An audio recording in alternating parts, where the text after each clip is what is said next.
Hey truckers, today we're seeing part 22 of Reincarnation of the Businesswoman at School. Let's dive into the video. Some women also walked into the store to be near to them. Seeing the effect of those handsome men, Gu Ning said half seriously half jokingly, "You may attract many customers for me today by simply standing here." "My pleasure to help." Su Jinchen smiled. He didn't feel embarrassed at all, neither did Xin Bei. Ling Xiaoting followed Gu Ning the entire time. Once Su Jinchen smiled, a group of women screamed with excitement. "Oh, I'm dead now. His smile is killing me." "Me too." "Hey, ladies, why don't you come on in and have a look? You may try things before buying it," Su Jinchen said to those women who were still standing outside hesitating to walk in. Follow you stories at n/VELB/in.com. Hearing that, a lot of them ran inside at once, not for the skincare products, but because of the irresistible charm of handsome guys. Afterwards, more and more women were attracted by this popular store. Before long, Su Qining came with her mother with bunches of flowers in the car. When Mrs. Su saw Ling Xiaoting standing with a girl and they seemed quite close, she rounded her eyes in shock and couldn't believe it. "Qining, is the man standing by the girl in black shouting?" Mrs. Su asked with doubt, because she couldn't believe that Ling Xiaoting would stand so closely to a girl and he was even carrying a female backpack in his hand. Since it was a female backpack, it couldn't be Ling Xiaoting's. And there was only one girl beside Ling Xiaoting, so it must be the girl's. "Yeah," Su Qining said. "Who is the girl?" Mrs. Su asked again. "Xiaoting's girlfriend. Her name's Gu Ning, the boss of the store," Su Qining said with pride. "What? Xiaoting's girlfriend? He has a girlfriend?" Mrs. Su was shocked to hear that, because she knew that Ling Xiaoting never seemed to be interested in women, and Master Ling had even turned to her for help introducing a girl with a good reputation to Ling Xiaoting. However, Ling Xiaoting never showed much interest in blind dates. Therefore, Mrs. Su was really surprised to hear that he had a girlfriend now. Su Qining finally understood why her mother seemed so astonished, because her mother had no idea about it. Su Qining and Mrs. Su walked to Ling Xiaoting and Gu Ning later. Ling Xiaoting greeted Mrs. Su with respect. "Nice to see you, Aunt Tan." Mrs. Su's surname was Tan, so Ling Xiaoting called her Aunt Tan. "Xiaoting, it's been a while," Mrs. Su said with a smile, then looked to Gu Ning. "What a pretty girl. Why don't you introduce her to me?" "This is my girlfriend, Gu Ning," Ling Xiaoting said with happiness. Whenever he introduced Gu Ning to his friends or relatives, he felt proud and happy. Mrs. Su also noticed Ling Xiaoting's love for the girl. It seemed that Ling Xiaoting loved her a lot. "It's so nice to meet you, Aunt Tan." Gu Ning greeted Mrs. Su with great respect. "Nice to meet you too," Mrs. Su said. Although it was the first time that she met Gu Ning, she somehow already liked her. "Oh, I heard from Qining that you're the boss of this store?" Mrs. Su asked. "Yes. Aunt Tan, please look around as you like, and you can have 20% off no matter what you want to buy," Gu Ning said kindly. "Well, I came here to shop. To be honest, the facial masks you sent Qining are really good. My skin is much better now after using the skincare products than it was before," Mrs. Su said with excitement, like a young girl who just got her favorite candy. In fact, Mrs. Su couldn't wait to look around the store. Women all cared about their appearances. "It's my honor to have your approval, and I do hope that people will like this brand," Gu Ning said with sincerity. "Of course they will. Is this brand new?" Mrs. Su asked. "Yes, it's a newly established brand by myself and all the skincare products are produced by my own medical factory," Gu Ning said. "What?" Mrs. Su was surprised again. In the beginning, she thought that Gu Ning was just running the small store. To her astonishment, Gu Ning established this brand on her own, and she also had a medical factory. She was so unbelievable. Most importantly, Gu Ning looked so young. Wow, it's amazing! You seem even younger than Qinin, but Qinin has achieved nothing at all. Mrs. Su complimented Gu Ning right in front of her own daughter. Mom, please, Su Qinin said with a resigned look on her face. Although she hadn't achieved anything yet, it didn't mean that she wasn't working hard to achieve something.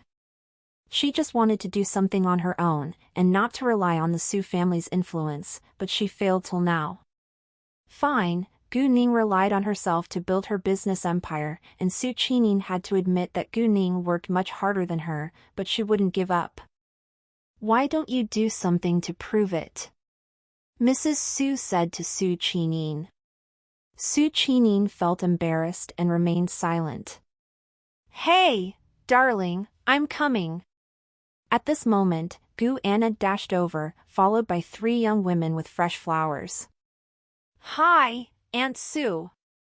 Gu Anna greeted Mrs. Su. Nice to see you, Anna, Mrs. Su said with a gentle smile. I heard from Qinin that Cozy is a great brand, so I won't miss it. I also came here with my friends. Gu Anna said. When the other 3 women saw those handsome young men in the store, they were all stunned. They didn't get their mind back until Gu Anna mentioned them. They then greeted Mrs. Su at once. It's so nice to meet you, Mrs. Su, Lord Su. They only knew Mrs. Su and Su Jinchen, so they only greeted them. Among these 3 women, 2 were born in normal rich families, while 1 was from a political family. However, their families were still barely comparable with the Su family, so they felt a little uneasy in front of Mrs. Su and Su Jinchen. Discover W stories on no/e/lbin.com.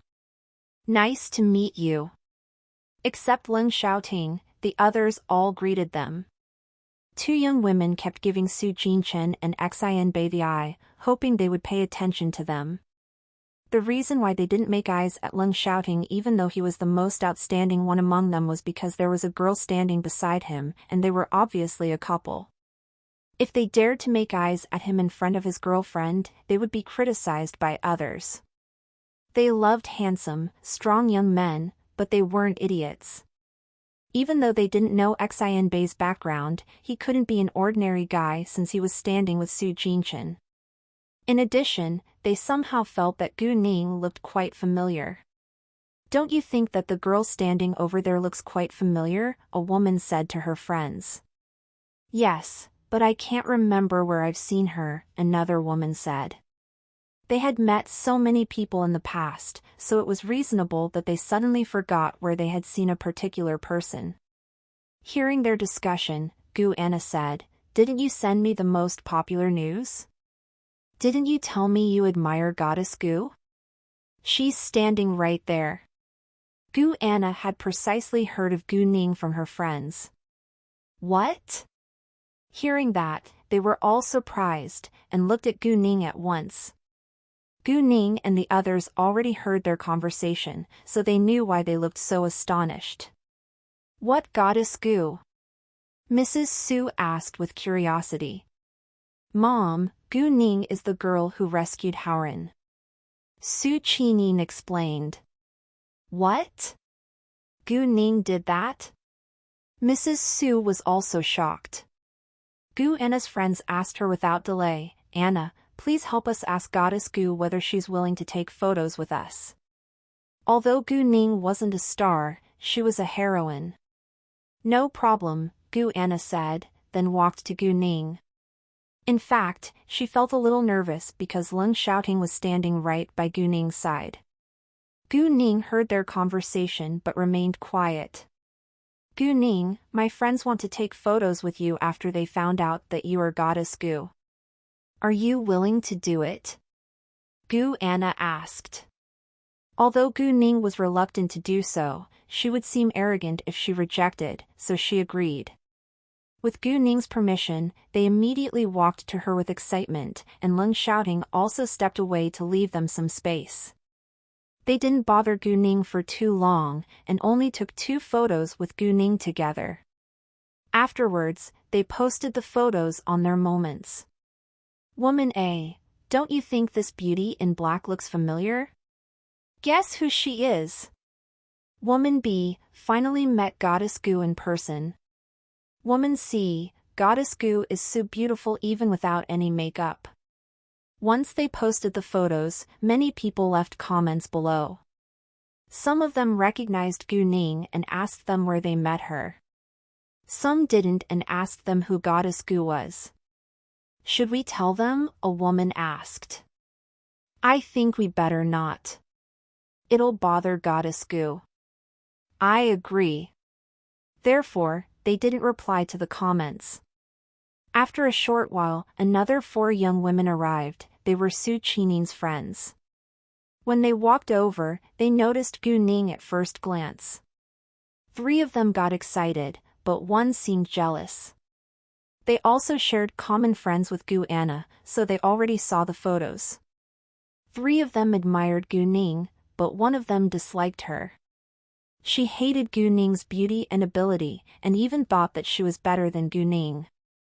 When their sight moved away from Gu Ning, they saw several extremely handsome young men, and were all stunned. When the woman who was jealous of Gu Ning noticed Leng Xiaoting, her heart skipped a beat. She had never seen such an extraordinarily attractive young man before. She fell in love at first glance. However, when she noticed that Leng Xiaoting was standing very close to Gu Ning and even had a girl's backpack in his hand, her eyes turned malicious, staring at Gu Ning. Gu Ning, of course, noticed the woman's admiration for Leng Xiaoting and the woman's hatred towards her.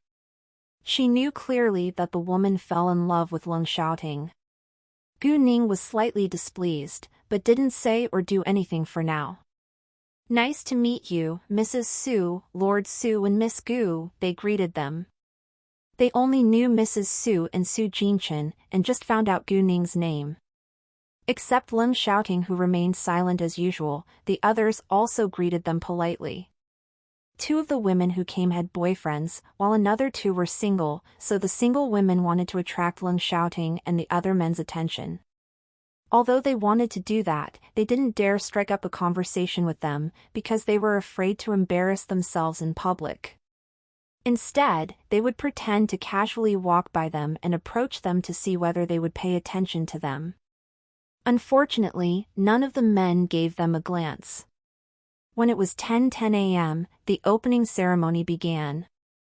Afterwards, the store was officially open. There weren't as many important figures at the opening ceremony in the capital as there were in City G. Su Jinchen and Leng Xiaoting had planned to invite some members of the Su family and Xingshi group to attend it, but was declined by Gu Ning. It was just a pharmacy and aimed at curing illnesses as well as rescuing people, so there was no need to do a publicity stunt. Gu Ning decided to promote Cozy at the right time. With the help of several extremely handsome men, many girls were attracted to shop in the skincare products store too.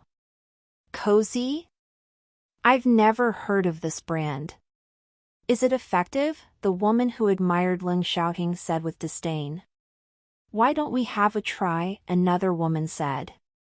Since the females all went to shop for skincare products, Leng Xiaoting and the others didn't follow them, but went to sit in the lounge. Discover W stories on no/e/lbin.com. The woman who admired Leng Xiaoting didn't have much interest in Gu Ning's skincare products, and walked to Leng Xiaoting later. Hi, may I have a seat here? There are too many people over there and I need a rest, she said politely, then sat down on a vacant seat. Oh, please allow me to introduce myself. My name's Di Runa. I'm Qining's friend. Nice to finally see you, Miss D.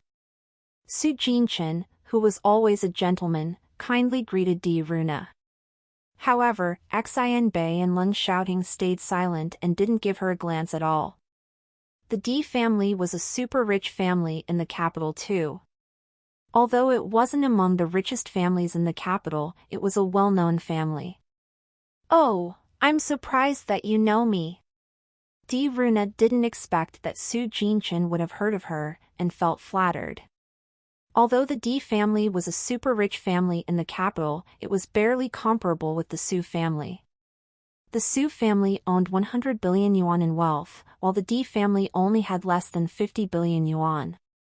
There was a huge gap between them. Nevertheless, Runa felt quite disappointed seeing that Leng Xiaoting didn't even bother to give her a glance. "Qinin has mentioned your name many times," Su Jinchen said. Runa smiled, then glanced at Leng Xiaoting and Xin Bei.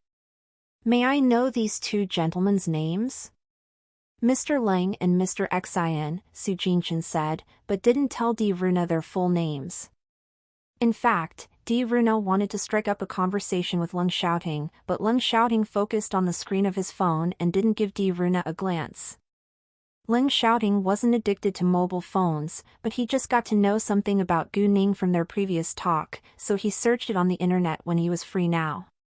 He knew a little about what Gu Ning had done, but not clearly. Although Gu Ning was fine now, he blamed himself for not having helped her by her side when she had been in danger. Luckily, Gu Ning was safe. Runa was eager to leave a good impression on Leng Xiaoting, but she failed to seize a good chance to do that. Actually, Runa was very suitable for Leng Xiaoting according to her appearance and family background, but love wasn't a business deal. At the other side in the store, women were looking around for skincare products. A woman had worked overnight for many days, so she had heavy dark circles under her eyes. She had used eye masks, but they were useless. Even makeup couldn't cover her dark circles now. Therefore, a saleswoman immediately took out a piece of cozy eye mask for the woman. In order to convince everyone, the saleswoman took a picture of the dark circles beforehand. The eye mask should be laid on the face for 10 minutes. Afterwards, another woman said that she recently had some acne on her face, so the saleswoman told her to remove her makeup first and apply a piece of cozy facial mask after taking a photo of her face. The facial mask should be laid on the face for 10 minutes too. Mrs. Su and Gu Anna, however, didn't try anything at all, but directly bought 10 boxes of facial mask and a piece of every other skincare product. Su Qinin, of course, wouldn't leave with empty hands. In the pharmacy, a man said that he had knocked his knee on a corner of the table yesterday by accident, and there was a bruise around his knee now. A salesman gave him the trial medicine in the store and applied it to his knee. After a few minutes, half of the bruise faded away. Someone who had a cold also recovered soon after taking the medicine of Colaine. Seeing that, many people who hesitated to buy medicines here bought a lot without delay, especially cold medicines. Colds was a very common illness, so almost everyone bought cold medicines. 10 minutes later, the woman removed her eye mask and her dark circles faded a lot, which was quite obvious compared to the photo she had taken. Accordingly, the woman bought 5 boxes of eye masks without hesitation, because she always worked late. Not only her, but many women in the store bought many eye masks as well. There were few people who slept early now and most people were used to sleeping late, so it was very easy for them to have dark circles. Since Leng Xiaoting wouldn't talk to Runa, she felt bored and walked over to see what they were doing. The other woman removed the facial mask 10 minutes later too, and more than half of the acne on her face disappeared, which was a miracle in the women's eyes. No matter how expensive the facial masks they had used before, it took a long time to get rid of acne. However, Cozy was different, and was able to remove most of the acne after only 10 minutes. There was no reason for them not to buy it. Although Cozy facial masks were a little expensive for common white-collar workers, it was very effective after all. In those rich ladies' eyes, however, this brand was very new and cheap, but they wouldn't mind its level as long as it was effective. Therefore, more and more women bought many facial masks. As for the woman who had removed the facial mask, a saleswoman directly helped her apply some emulsion along with face primer and BB cream. After that, the woman felt very good and bought the whole set at once, which included an emulsion, face primer, BB cream, together with a facial cleanser. It cost over 10,000 yuan in all, but she didn't lack that amount of money. Other women also bought a whole set after witnessing its surprising effect. Seeing that Gu Ning's products were so popular, Di Runa was quite displeased. No matter if it was effective or not, she wouldn't buy it, but she couldn't stop others from doing so. Among Gu Anna's friends, a woman was a famous fashion blogger, and she had recorded everything before posting it on the internet. She was used to posting good products, and wasn't advertising for Gu Ning. Some thought that it was an ad, and she explained that it wasn't. If her followers had doubts, they could check it in the store themselves. Many of her followers really came to the store of Cozy to see whether it was as effective as she said. And the result was that most people believed that it was very effective, but some still wondered whether it contained chemicals which could harm the human body. Facing their doubts, Ning Changkai explained to them that all the products had passed the drug test, so they were safe. In that case, sales of Cozy increased rapidly within a short time. During the morning, basically in 2 hours, Cozy already made over 200,000 yuan. Medicines were much cheaper than skincare products, but Colane Pharmacy was still able to make over 20,000 yuan during the morning. Many people were used to posting everything on their social media now, so they helped Gu Ning advertise her brands to some extent. When it was almost 12 a.m., Gu Ning and the others left for lunch and left Ning Changkai in charge of the stores. Gu Ning invited her friends to dine together in a hotel. She also invited those females friends of Gu Anna and Su Qining to join them. They, of course, wouldn't reject the chance to dine with so many super rich and powerful people. Di Runa was the happiest one among them. In fact, she planned to invite them to dine together after the opening ceremony, because she didn't want Leng Xiaoting to leave. Mrs. Su, however, went home after shopping, and there were 13 of them left. Gu Ning booked a luxurious large private room in the Huangdang Hotel, which could accommodate 20 people. When they walked inside and sat around the table, Leng Xiaoting pulled a chair for Gu Ning to sit down, which upset Di Runa. She wished that Leng Xiaoting would do that for her. She also wanted to sit next to Leng Xiaoting, but Su Jinchen occupied the seat before her. It wasn't because Su Jinchen found out that she was paying special attention to Leng Xiaoting, but because it was their habit. They knew that their boss disliked sitting with women, so they would separate women from him by sitting in the middle. Since there were so many women in the private room now, he had to be quick, in case any of them sat by Leng Xiaoting. Accordingly, Su Jinchen sat by Leng Xiaoting's right side, and Xian Bei sat next to Su Jinchen, while Gu Anna sat by Xian Bei's side. Gu Ning was sitting on Leng Xiaoting's right side, and Su Qining sat next to her so that the other women in the room had no chance to approach Leng Xiaoting. Not only Di Runa, but the other women who were interested in Su Jinchen and Xian Bei also felt disappointed, but they couldn't show it. During the meal, Leng Xiaoting kept putting food into Gu Ning's bowl, and didn't care how many people were staring at them. He even peeled shrimp for Gu Ning, which made others feel quite jealous. Seeing the scene, Di Runa lost her appetite. Gu Ning didn't feel uneasy at all, but enjoyed the meal. "I'm so jealous of you and I can't eat anything," Su Jinchen complained. "Then put down your chopsticks," Gu Ning said directly. Su Jinchen felt so hurt in his heart. At this moment, Gu Ning's phone rang, and the caller was Chao Wenxin. "Ning Ning, I heard that you're in the capital now. Where are you?" "I'm in the capital too." Chao Wenxin was excited. Hearing that, Gu Ning was slightly surprised, then subconsciously gave a glance at Xian Bei.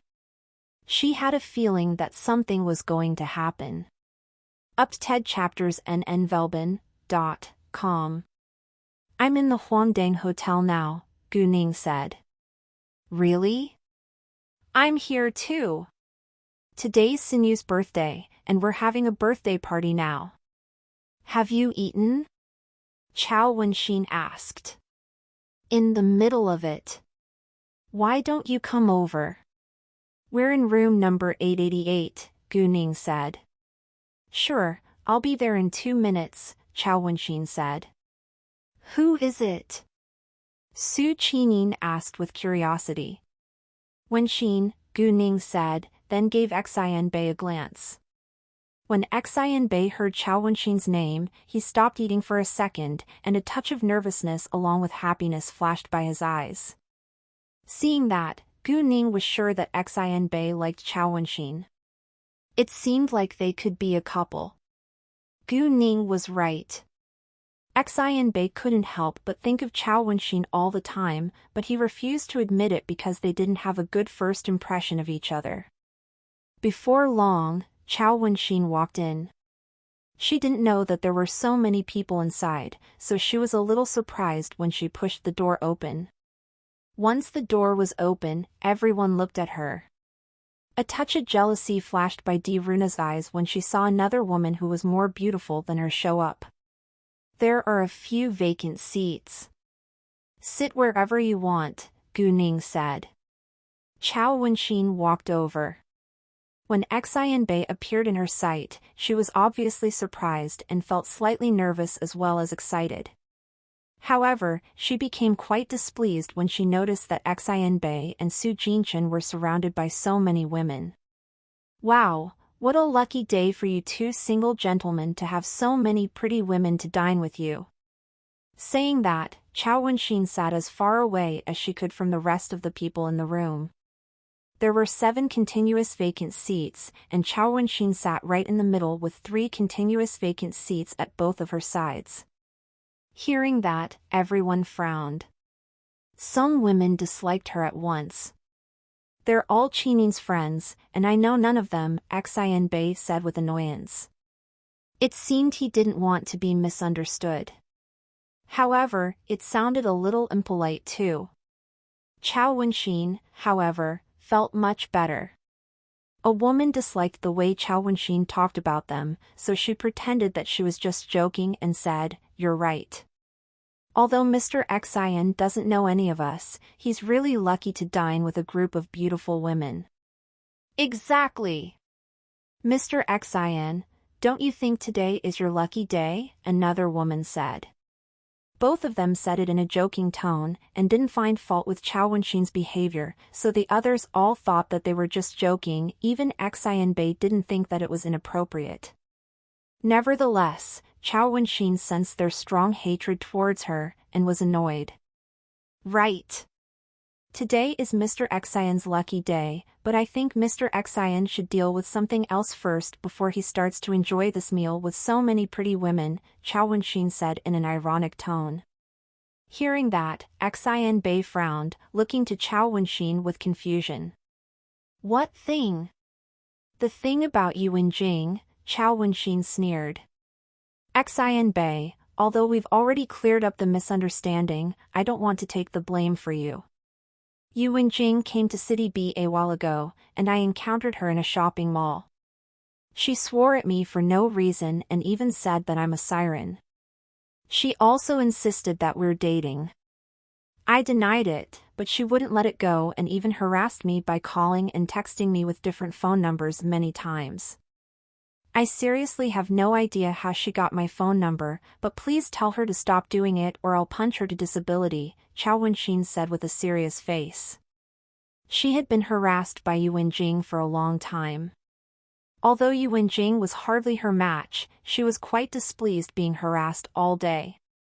Once Chao Wenxin blacklisted Yu Wenjing's phone number, Yu Wenjing would use another phone number to insult her.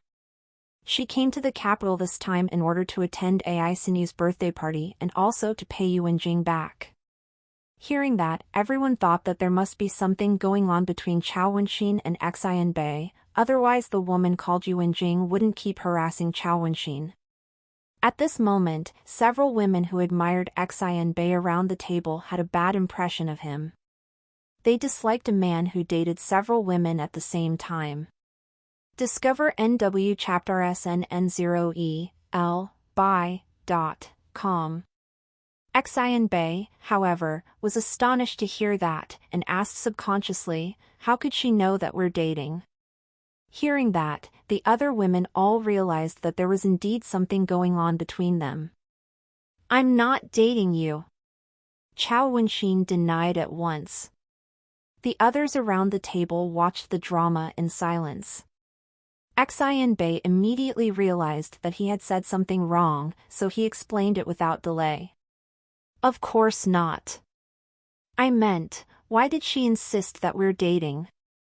Her friend saw us hanging out together at the Lantern Festival and sent a picture of us to her, Chao Wenxin said. Nonetheless, Chao Wenxin somehow felt that it was very wrong. She tried to explain that she wasn't dating Xian Bei, but her explanation proved that they did hang out together. We hung out together with our families. Why did she have to say that we're dating? Xian Bei didn't understand it. Hearing that, everyone realized that there was a misunderstanding. I don't know, Chao Wenxin said with annoyance. All of a sudden, Gu Ning opened her mouth.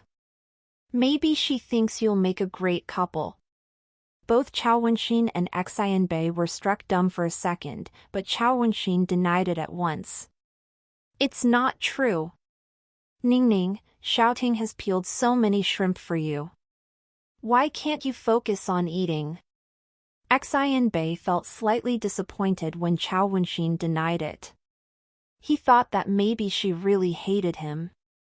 Gu Ning looked to Ling Shouting and asked him with an innocent face, am I wrong? You're right, Ling Shouting said. Well, I do think Xian Bei and Wenxin will make a great couple, Su Qining said. She suddenly had a feeling that it wasn't a bad idea. Their parents have the same idea, Gu Ning said again. Stop it! Chao Wenxin flushed. Xian Bei remained silent, like he agreed with it. He, of course, knew that Chao Wenxin's parents approved of him. However, it seemed Chao Wenxin disliked him. Others around the table also noticed the chemistry between them. Maybe out of guilt or something else, Xian Bei said to Chao Wenxin gently, which had never happened before, I'm so sorry for what she has done to you, but there is nothing between her and me now. She did it on her own initiative. Chao Wenxin stopped eating, looking at him.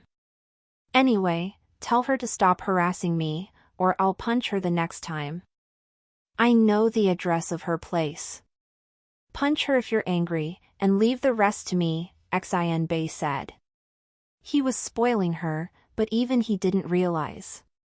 Some of the women around the table felt a little scared. Chao Wenxin's heart, on the other hand, skipped a beat all of a sudden. She actually enjoyed the feeling of being spoiled. Her heart pounded fast, and she didn't dare look him in the eyes. Damn it! Why did she suddenly feel like it wasn't a bad thing to have a boyfriend like Xian Bei? Thinking that maybe she liked Xian Bei now, Chao Wenxin felt uneasy. She moved her eyes away from him and focused on the food. Seeing that, Xian Bei wasn't sure whether Chao Wenxin was being shy.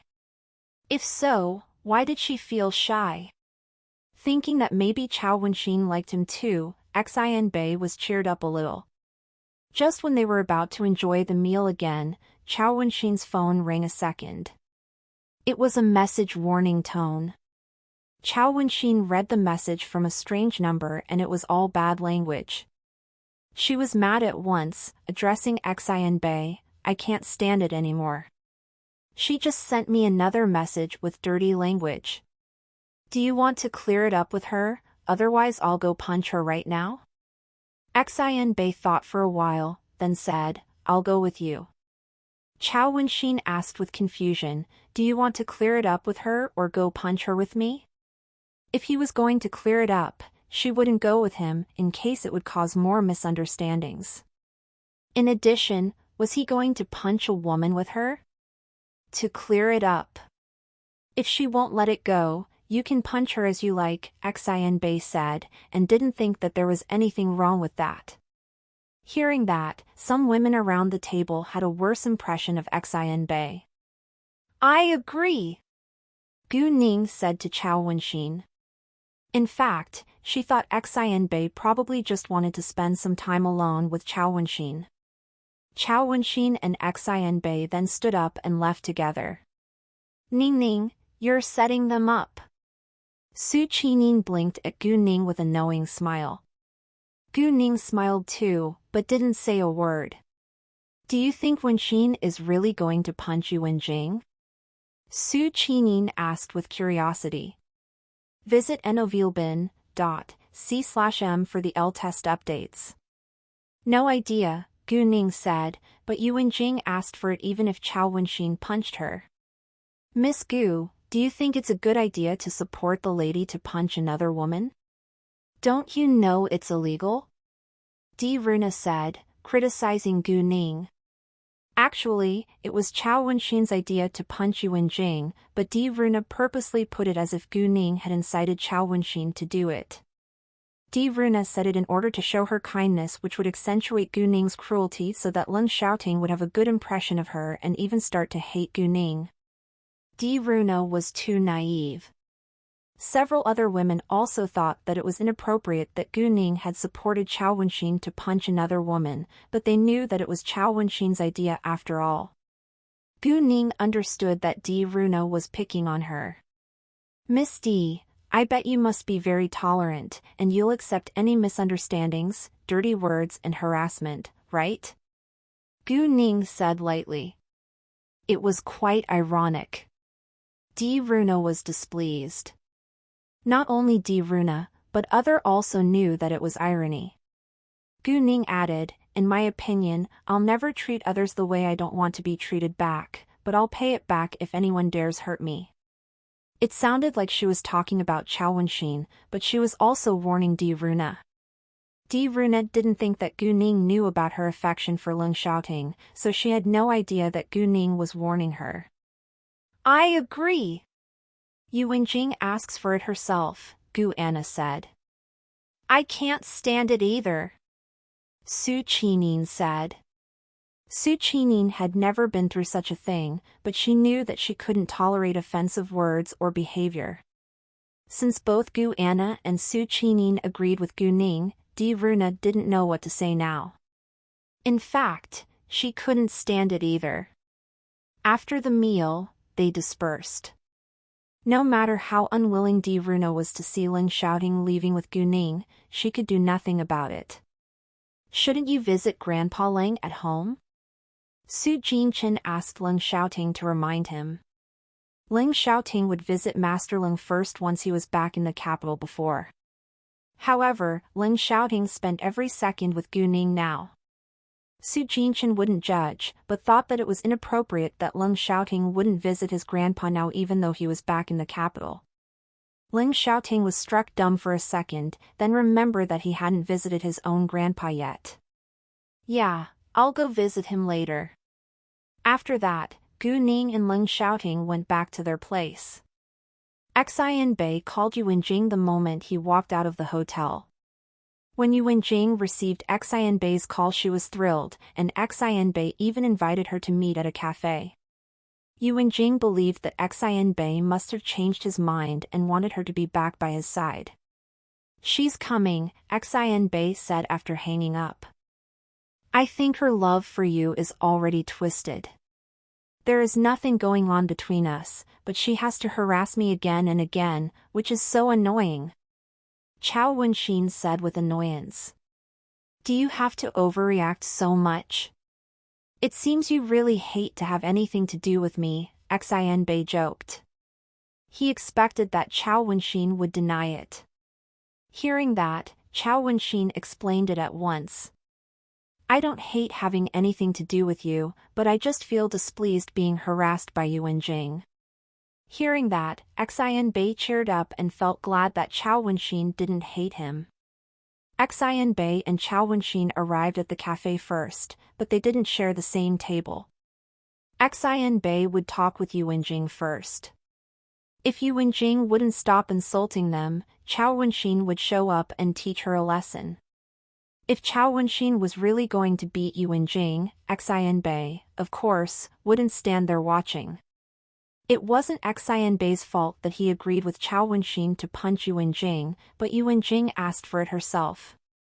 If she didn't learn the lesson now, it was possible that she would do something more annoying. At this time, there weren't many people in the cafe. Before long, Yu Wenjing walked in. She was excited to see Xianbei. Xianbei, it's been. Have a seat. Xianbei interrupted her with a cold expression before she could finish the sentence. Yu Wenjing didn't think further and sat down at once. Yu Wenjing, have you been harassing Chao Wenxin lately? Xianbei questioned her without hesitation. Hearing that, the smile on Yu Wenjing's face disappeared. She didn't expect that Xianbei called her to meet here because of Chao Wenxin. Yu Wenjing was more certain now that Xianbei was dating Chao Wenxin. You called me today just for this? Yu Wenjing was disappointed and mad. Yes, Xianbei said. Yu Wenjing felt so hurt and said in anger, she seduced you, so I punished her. What's wrong with that? Do you really like her? Are you really dating her? Why do you care about it so much? She admitted that she had been harassing Chao Wenxin. Chao Wenxin, who was sitting by a nearby table, rolled her eyes. It was ridiculous that Yu Wenjing jumped to the conclusion that she had seduced Xianbei just because of a photo of them. It's none of your business. Xianbei coldly looked at Yu Wenjing. He had never despised himself as much before as he did now. How could he have fallen in love with such a selfish, snobbish and malicious woman? Discover NW Chapter SNN0EL by.com. You are mine. Yu Wenjing almost shouted. It seemed that she had totally forgotten that she had already broken up with Xianbei years ago. I'm yours? Are you insane? We've been broken up for years, and you are the one who dumped me, Xianbei said. I'm regretful now. I'm still in love with you and I want you back, Yu Wenjing said and took it for granted that he should accept her as long as she still loved him. Hearing that, Chao Wenxin couldn't help but roll her eyes again. Yu Wenjing was so shameless. Xianbei was annoyed. You're the most shameless person I've ever seen before. Who do you think you are? I feel so disgusted seeing you. Chao Wenxin gave Xianbei a thumbs up in her heart. 5 years ago, Xianbei joined the Red Flame. Because of his special identity, he couldn't tell anyone, including his family. When he met Yu Wenjing 4 years ago, he told her that he was just a common soldier. At the beginning, Yu Wenjing admired him for his honorable job, but soon disdained it because he didn't make much money. Afterwards, Yu Wenjing had an affair with a rich man but didn't break up with Xianbei beforehand. Xianbei didn't find out until he went to visit Yu Wenjing. However, not only had Yu Wenjing dumped him, but she had also humiliated him. Yu Wenjing was dumped by the rich man after a few months, but she soon turned to another rich man and was dumped after a few months again. After a period of time, she heard from a friend that Xianbei was actually a military officer of high rank in the army, so she did everything to find him. Although Xianbei didn't mind his girlfriend's rich experience in sex, he would never accept a betrayer. Besides, Yu Wenjing was so rotten and he felt disgusted seeing her now. Yu Wenjing burst into tears and seemed innocent. How could you say that to me? Stop acting. I think you must clearly know what you've done during the past 2 years. Do you need me to help you point it out? Xianbei said with obvious disdain. Chao Wenxin suddenly was curious about what Yu Wenjing had done during the past 2 years to make Xianbei feel so disgusted now. Has she been a mistress of another man? Chao Wenxin thought. Yu Wenjing's body stiffened and her face turned pale. In fact, she also despised herself when thinking about what she had done during the past 2 years. During the past 2 years, she had maintained a sexual relationship with many rich men, but none of them treated her with sincerity. She had simply sold her body for money. Not long ago, she heard from her friend that Xian Bei held a high rank in the army. A high rank meant that Xian Bei was a senior military officer in the army now. Therefore, she did everything she could to find Xian Bei, and she really was still in love with him. However, he said to her face that he felt disgusted seeing her. Yu Wenjing was also an utterly selfish person. Yu Wenjing, stop harassing Qiao Wenxin right away. She isn't someone you can mess with. Don't hurt yourself and involve your family too. Xian Bei warned her with a serious face. He didn't care about Yu Wenjing now, but he was unwilling to see Qiao Wenxin being harassed again. Yu Wenjing couldn't believe her ears. Did you just threaten me because of her? Yu Wenjing still believed that Xian Bei shouldn't treat her like that. Yu Wenjing, that's all I can say. If you won't stop, you're digging your own grave. Since Yu Wenjing wouldn't listen, Xian Bei wouldn't waste more time on her. After that, he stood up and was about to leave. He would leave it to Qiao Wenxin now. Xian Bei. Yu Wenjing stopped him and wore a malicious expression. Since you care about her so much, I promise I'll ruin her. Xian Bei turned around and stared straight at Yu Wenjing in anger, which scared her. Don't you dare, he said in an extremely cold voice. Xian Bei had never been so angry before. Although he was really annoyed by what Yu Wenjing had just said, he curbed his anger. However, when Yu Wenjing said that she was going to hurt Qiao Wenxin, he couldn't limit his anger anymore. At this moment, he was certain that he cared about Qiao Wenxin. Even though Yu Wenjing was afraid of him now, she lost her mind and threatened him. Let's see. Not only her, I promise I'll ruin every woman who dares to be with you. I'll never let you live a good life. Qiao Wenxin couldn't stand it anymore. She stood up and walked towards them. Oh, what's your plan to ruin me? She said coldly to Yu Wenjing.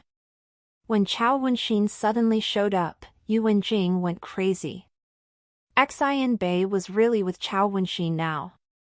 Yu Wenjing grabbed the ashtray on the table and threw it at Qiao Wenxin without delay. Seeing that, Xian Bei dashed over and protected Qiao Wenxin in his arms with his back facing the ashtray. With a loud sound, the ashtray hit Xian Bei's head, and it immediately started bleeding.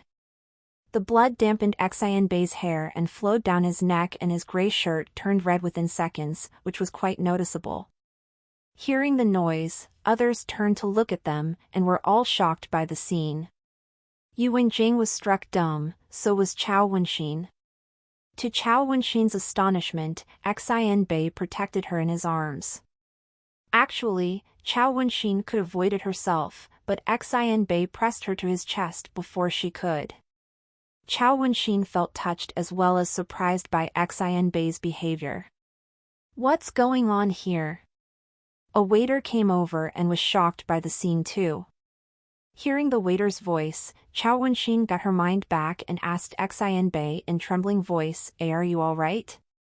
Before Xian Bei answered her question, she shouted at the waiter, Call an ambulance. Oh, right. The waiter made a call in a hurry. I didn't mean to hurt you. Yu Wenjing trembled in fear and walked to Xian Bei. Xian Bei. F***ck off. Qiao Wenxin kicked her in great anger. Yu Wenjing was a slim woman and was no match for Qiao Wenxin at all. She was kicked in the stomach, and she stumbled backwards a few steps before she fell down on the sofa and hit the hard ground. Yu Wenjing was in great pain after the heavy kick, and couldn't move right now. Everyone around was shocked again. all west ch.rs on n.o/vli/n/.cm. I'm fine, Xin Bei said. Although he felt a little dizzy, it wasn't a serious injury. Chao Wenxin, however, was mad and pushed him away. What? Are you protecting her? I just kicked her once. Of course not, Xin Bei said. He was just comforting Chao Wenxin to allay her concern. Then what do you mean? Chao Wenxin wouldn't let him go. I just don't want you to be worried about me, Xin Bei said. Hearing that, Chao Wenxin's heart skipped a beat. What happened? The manager of this cafe came over in a hurry. Seeing the blood on Xin Bei's collar, Chao Wenxin's heart ached for him. She ignored the manager and helped him sit down.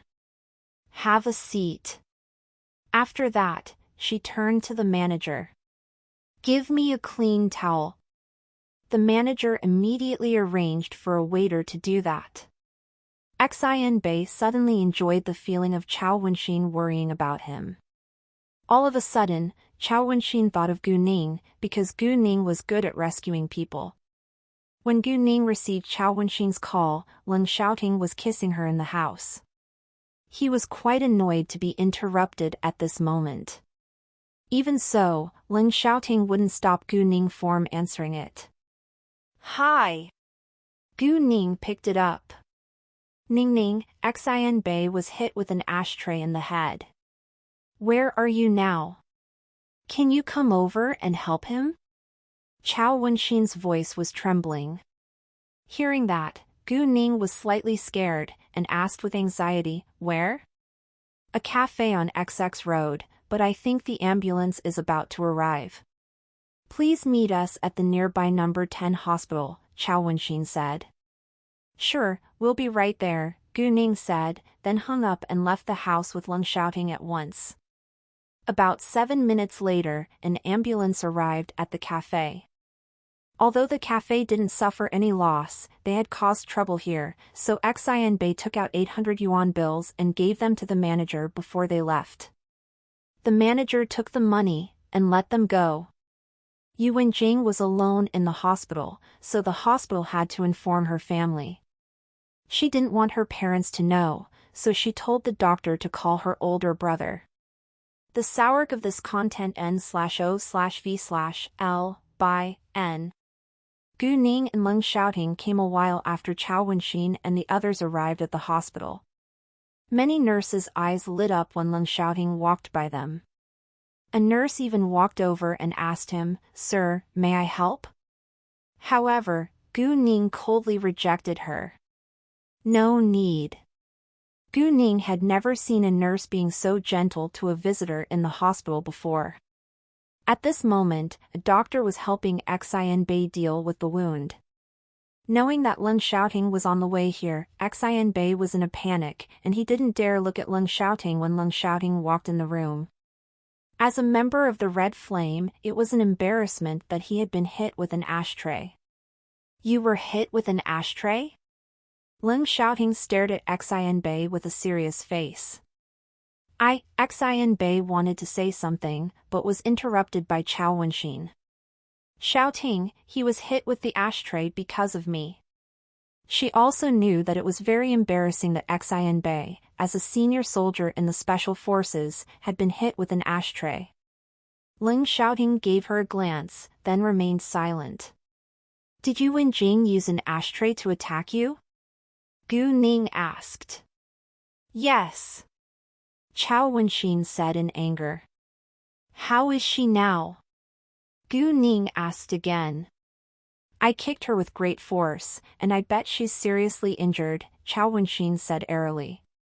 She didn't think that it was inappropriate at all. Gu Ning also thought that there was nothing wrong with it. If she were Chao Wenxin, she would beat Yu Wenjing to disability. The doctor finished dealing with the wound on Xin Bei's head. Just when he was about to apply some medicine to it, Gu Ning stopped him and took out a bottle of power crystal. She poured some water inside and treated the wound for Xin Bei.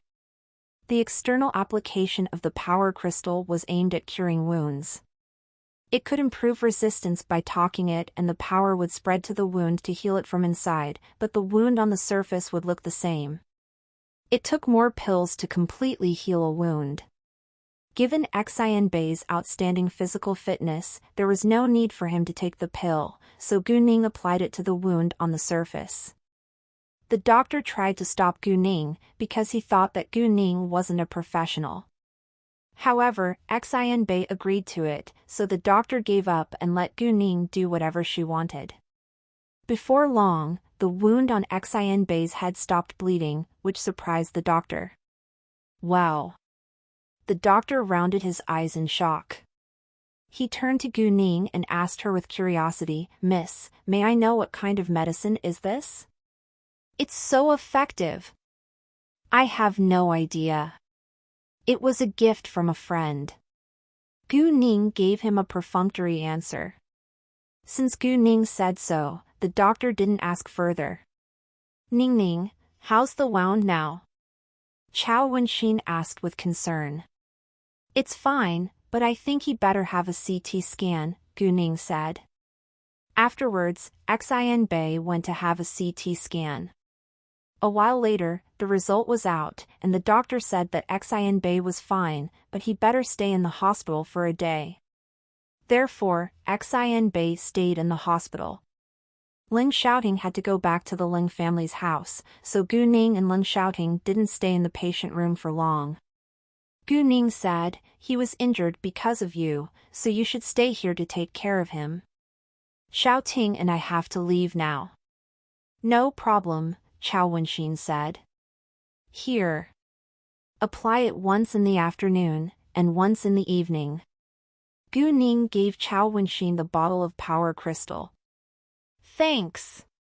Chao Wenxin took it, and thought that this bottle of medicine was really important.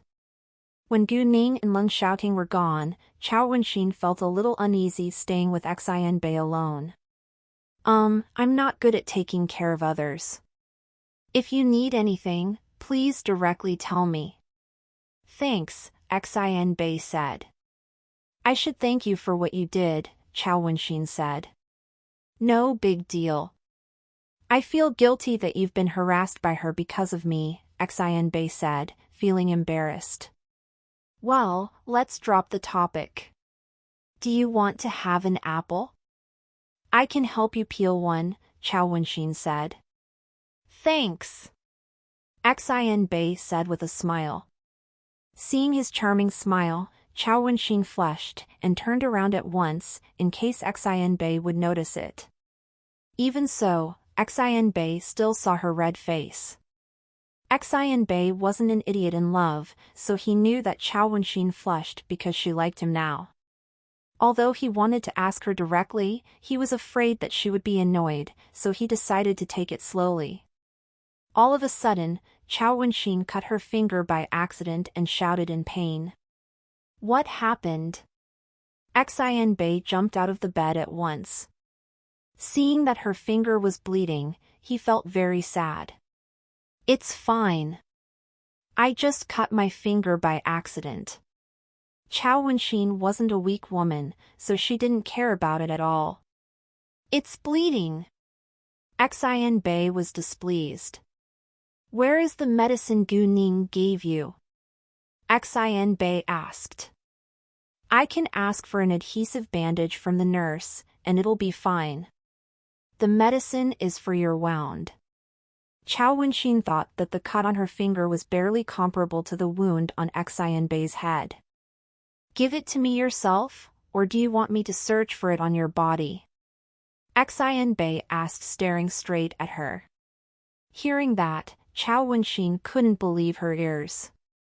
However, she didn't feel offended at all, but flushed again. Xian Bei waited for a few seconds. Seeing Chao Wenxin still standing there, he said, "You remain silent, so then I guess I'll search your body." Saying that, he stepped forward. "I'll give it to you." Chao Wenxin gave up at once. She took out the porcelain bottle from her pocket and Xian Bei grabbed it at once, then applied the medicine to the cut on her finger. Seeing Xian Bei being so cautious, Chao Wenxin's heart pounded fast and she enjoyed it very much.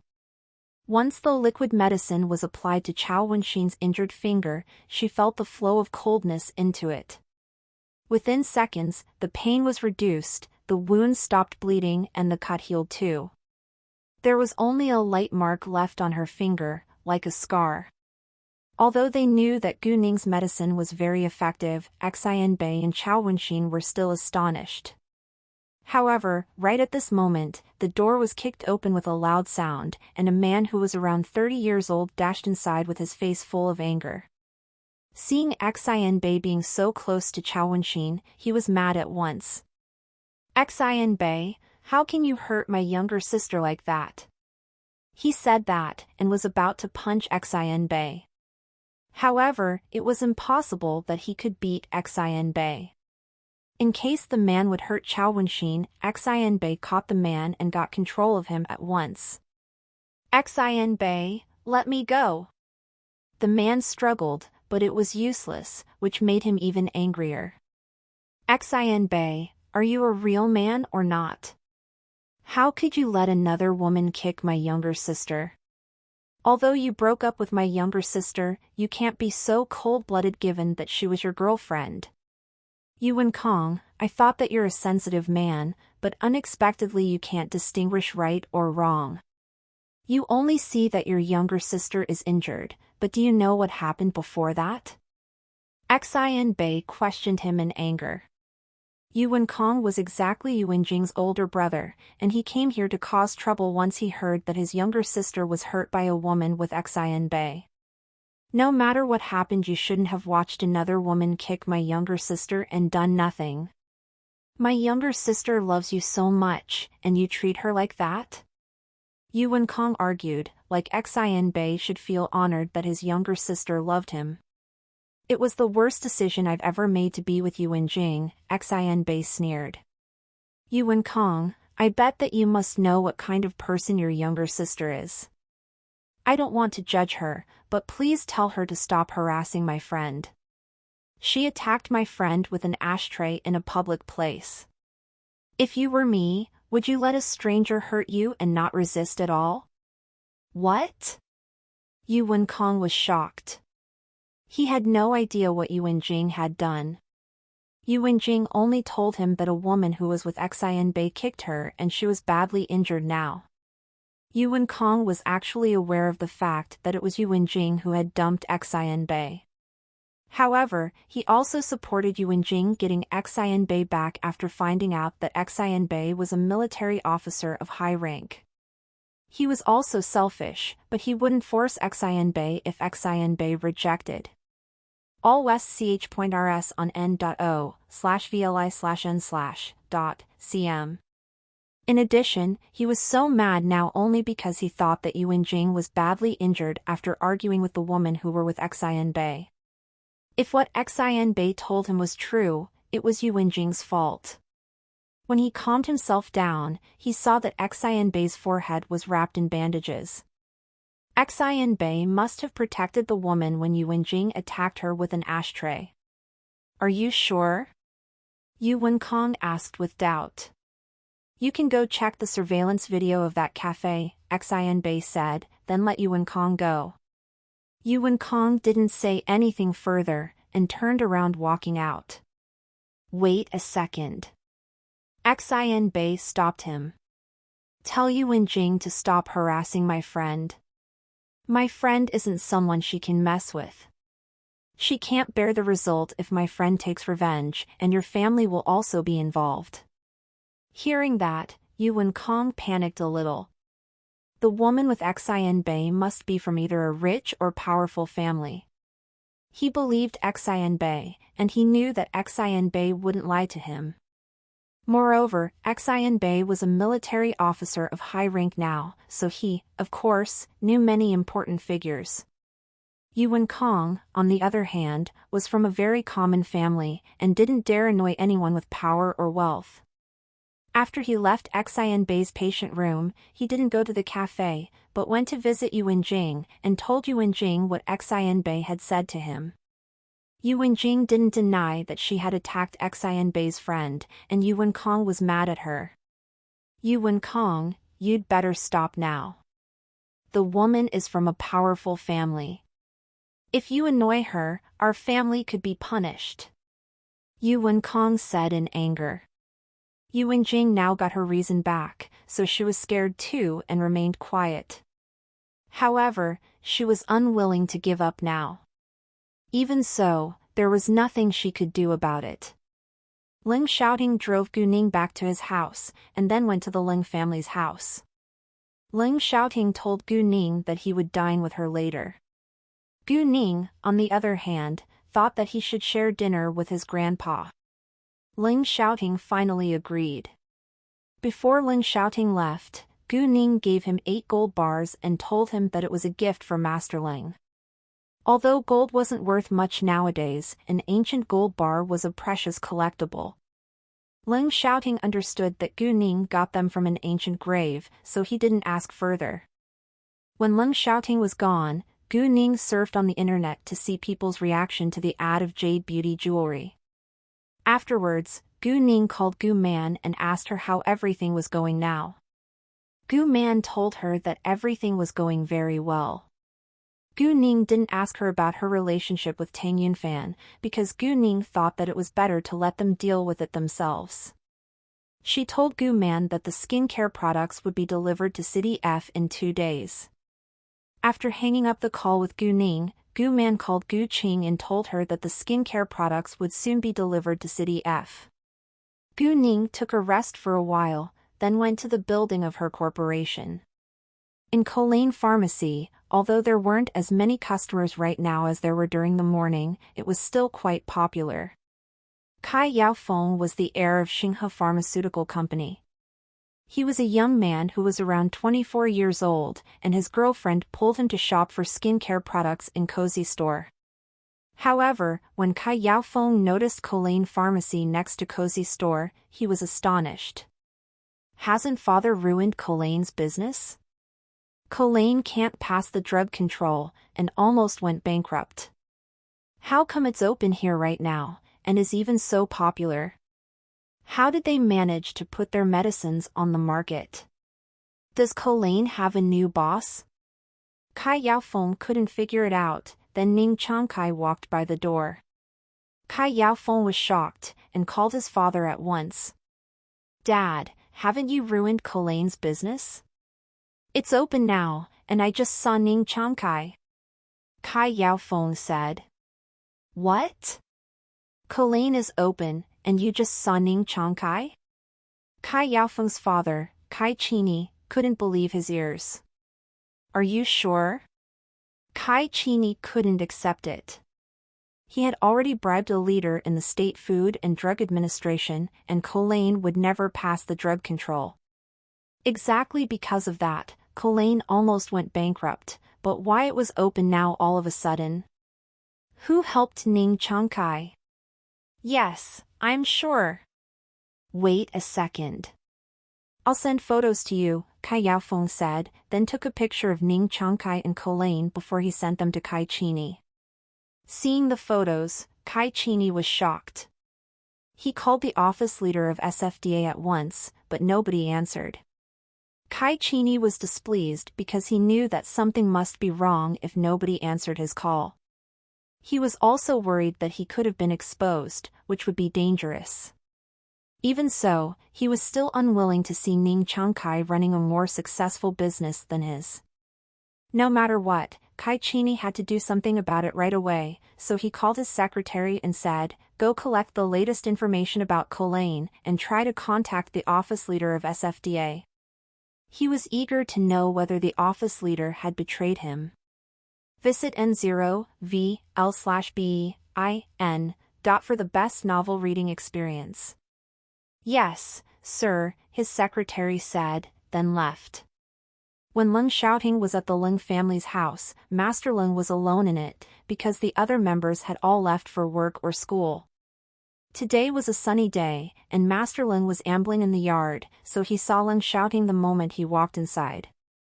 Although Master Ling was very happy to see him, he put on a serious face and said, "Oh, I haven't seen you for a long time. I thought that you went to meet your girlfriend. It turns out that you still remembered that you have a grandpa." "I already met her," Ling shouting said, and didn't care whether it would hurt Master Ling's feelings. Hearing that, Master Ling was annoyed. In the beginning, Master Ling was excited to see Ling shouting, but now he was quite upset after Ling shouting said that his girlfriend was more important than his grandpa in his eyes. "Here, a gift from Ning Ning for you." Ling shouting gave the wooden box to Master Ling. Master Ling was cheered up at once, and took the box. He opened it, and saw gold bars inside. These gold bars were neatly lettered with a mark of the Tang dynasty, which meant they were made in the Tang dynasty. Although Master Ling couldn't tell whether they were real or not, he believed that Gu Ning wouldn't send fake treasure to him. Master Ling was thrilled to receive this gift from his further granddaughter-in-law. "Your girlfriend is really a great girl," Master Ling complimented. Hearing that, Ling shouting was very happy. In fact, Gu Ning still felt a little guilty because she had charged Master Ling for the antique in her store, so she sent this gift to him to make up for it. She knew that Master Ling wouldn't mind it, but she still thought that it was better to send him a gift again.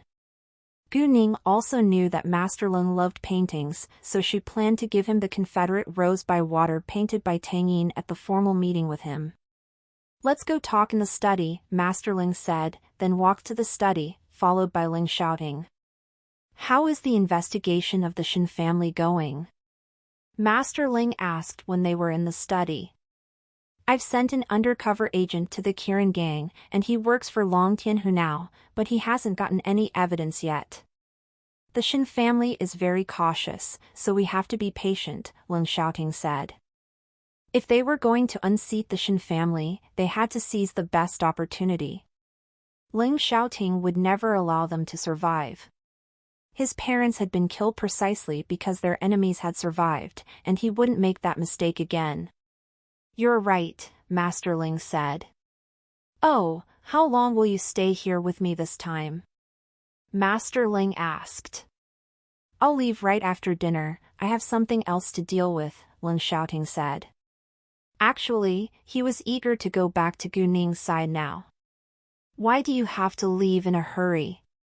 Master Ling was disappointed, but he wouldn't stop Ling shouting from leaving. In the hospital, Chao Wenxin didn't remember that it was Ai Sinu's birthday until she received Ai Sinu's call around 5 p.m. She came to the capital to attend Ai Sinu's birthday party, but now she was absent from it. However, she thought that it wasn't appropriate to leave Xin Bei alone in the hospital. Seeing Chao Wenxin getting restless, Xin Bei asked her, "What's wrong?" Actually today's my friend's birthday," Chao Wenxin said with embarrassment. "Don't worry. You can leave if you like." Xin Bei understood that Chao Wenxin hesitated to leave because of him. "Are you sure you'll be fine alone here?" Chao Wenxin felt a little guilty. She promised to take care of him, but she was going to leave him alone now.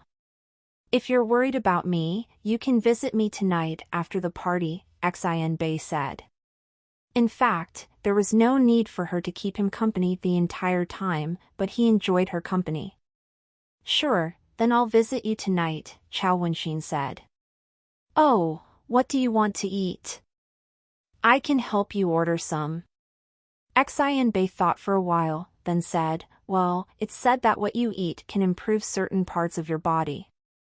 I think I need to improve my brain now, so please help me order fish head soup." "Ha ha." Chao Wenxin snorted with laughter. "No problem." She called the Huangdang Hotel and told them to prepare fish head soup right now and deliver it to the hospital. Chao Wenxin was a great beauty, and her smile stunned Xin Bei. When it was 6 p.m., other members of the Ling family came home after work.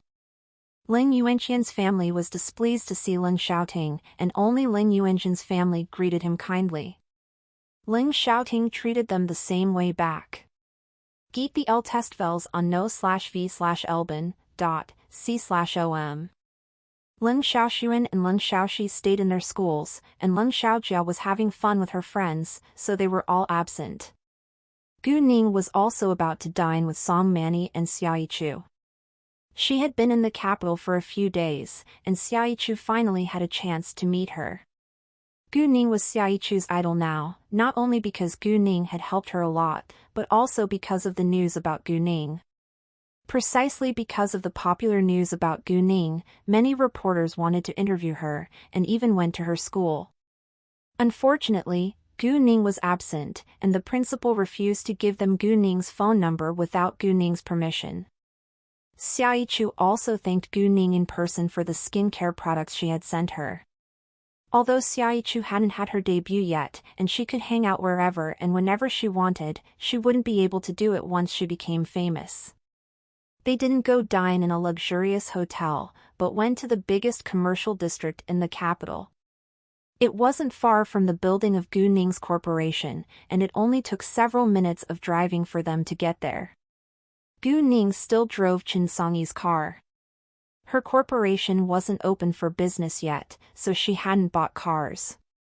This commercial district with a long history was located downtown, and there were many time-honored shops along the streets. There was a large delicious section of the city in the center of this commercial district, providing very traditional food and exotic food.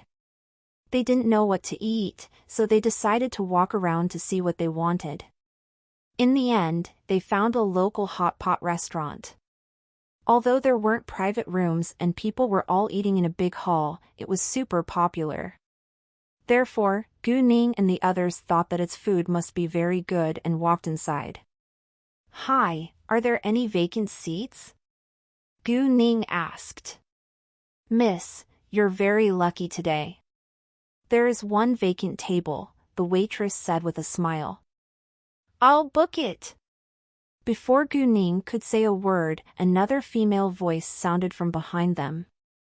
Hearing that, Gu Ning and the others were annoyed and turned back to look at the woman. The woman also came with two female friends, and they were all in their early 20s.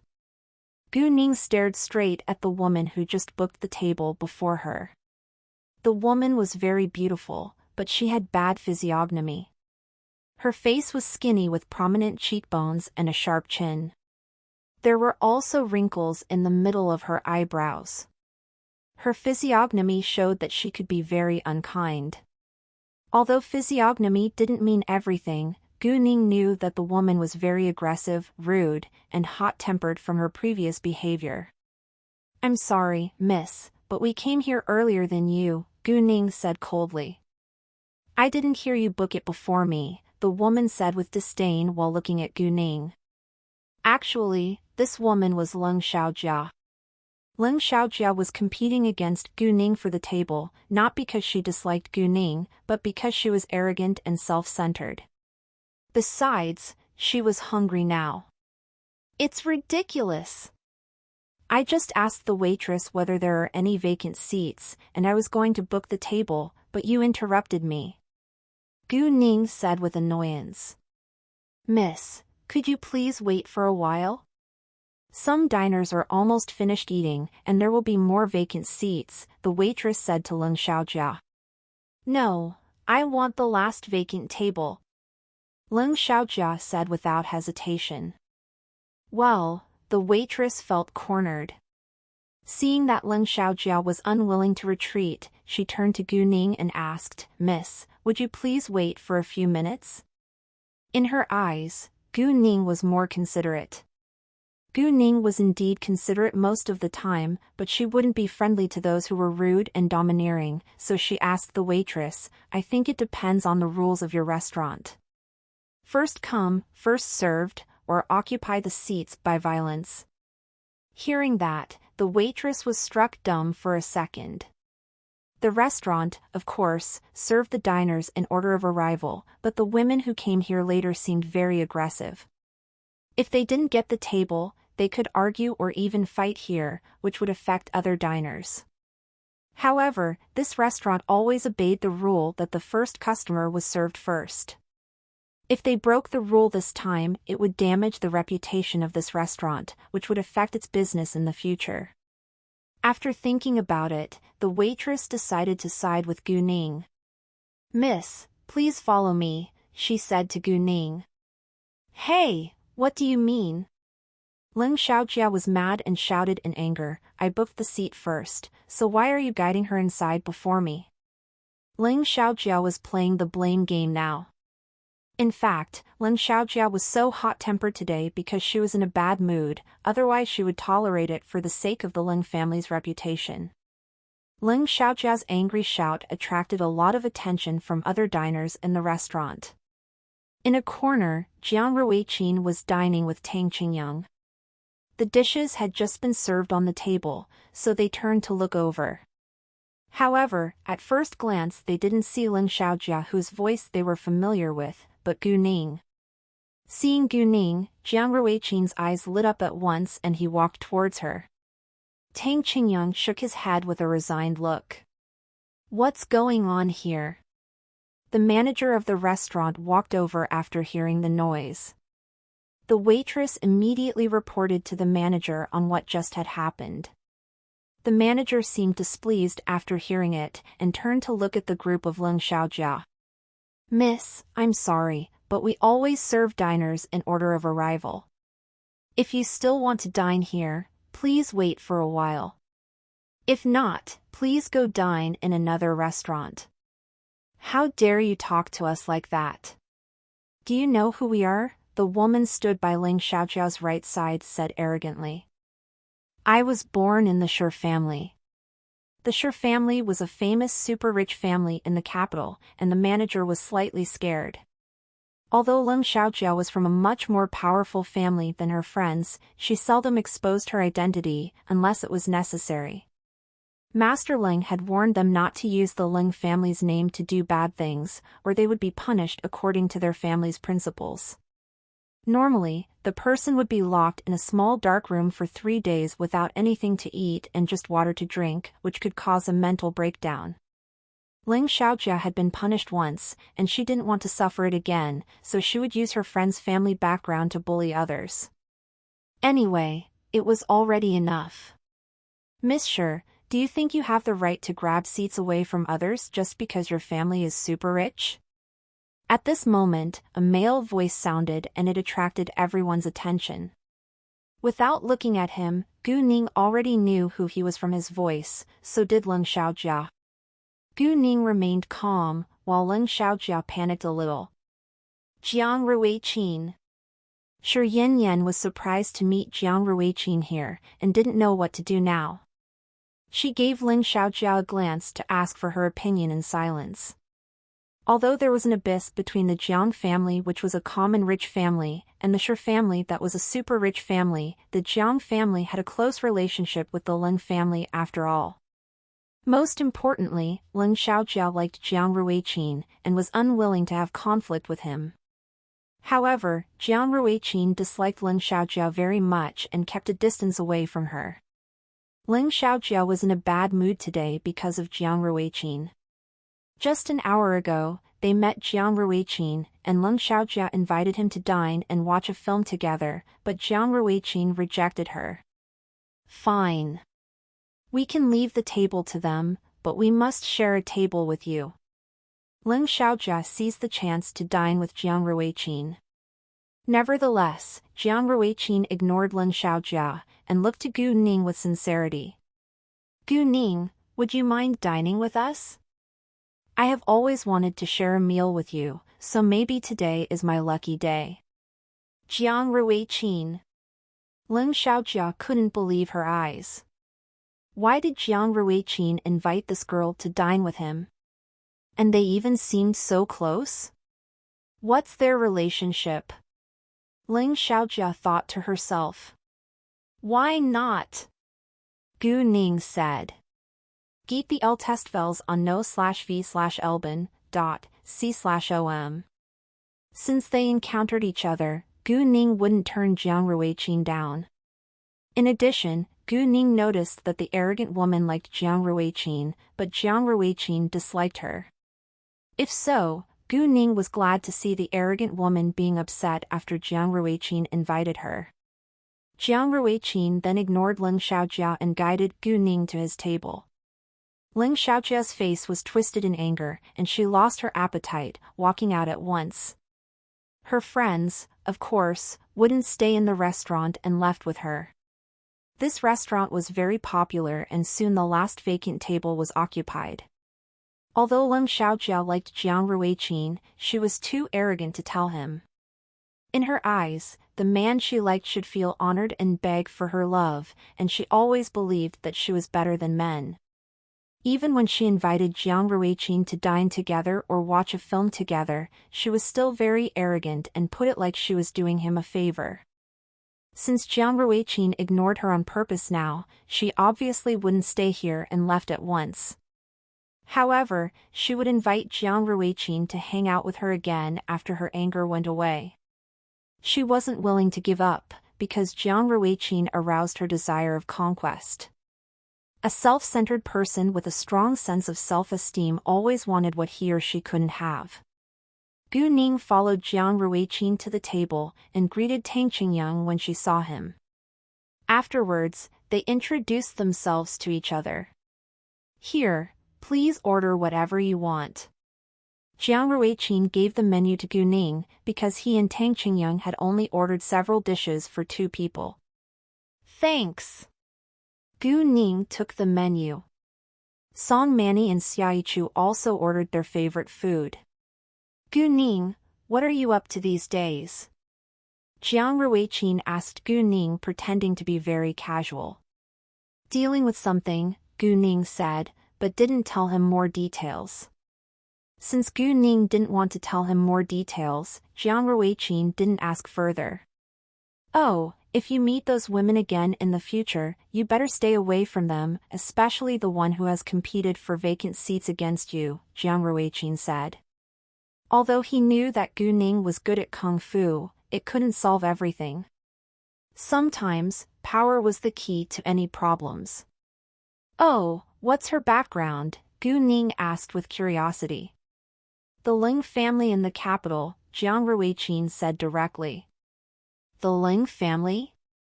Gu Ning was surprised. The Ling family in the capital was precisely Ling Xiaoting's family. It seemed unavoidable that she would meet the woman again in the future. Ling Xiaoting had told her that he only cared about his grandpa and his family, so she could fight back without hesitation if other members found fault with her. Seeing Gu Ning being surprised, Jiang Ruiqin thought that she was a little scared, so he comforted her at once. "Don't worry. I can help you if she causes you any trouble." "It's fine. I can handle it," Gu Ning said.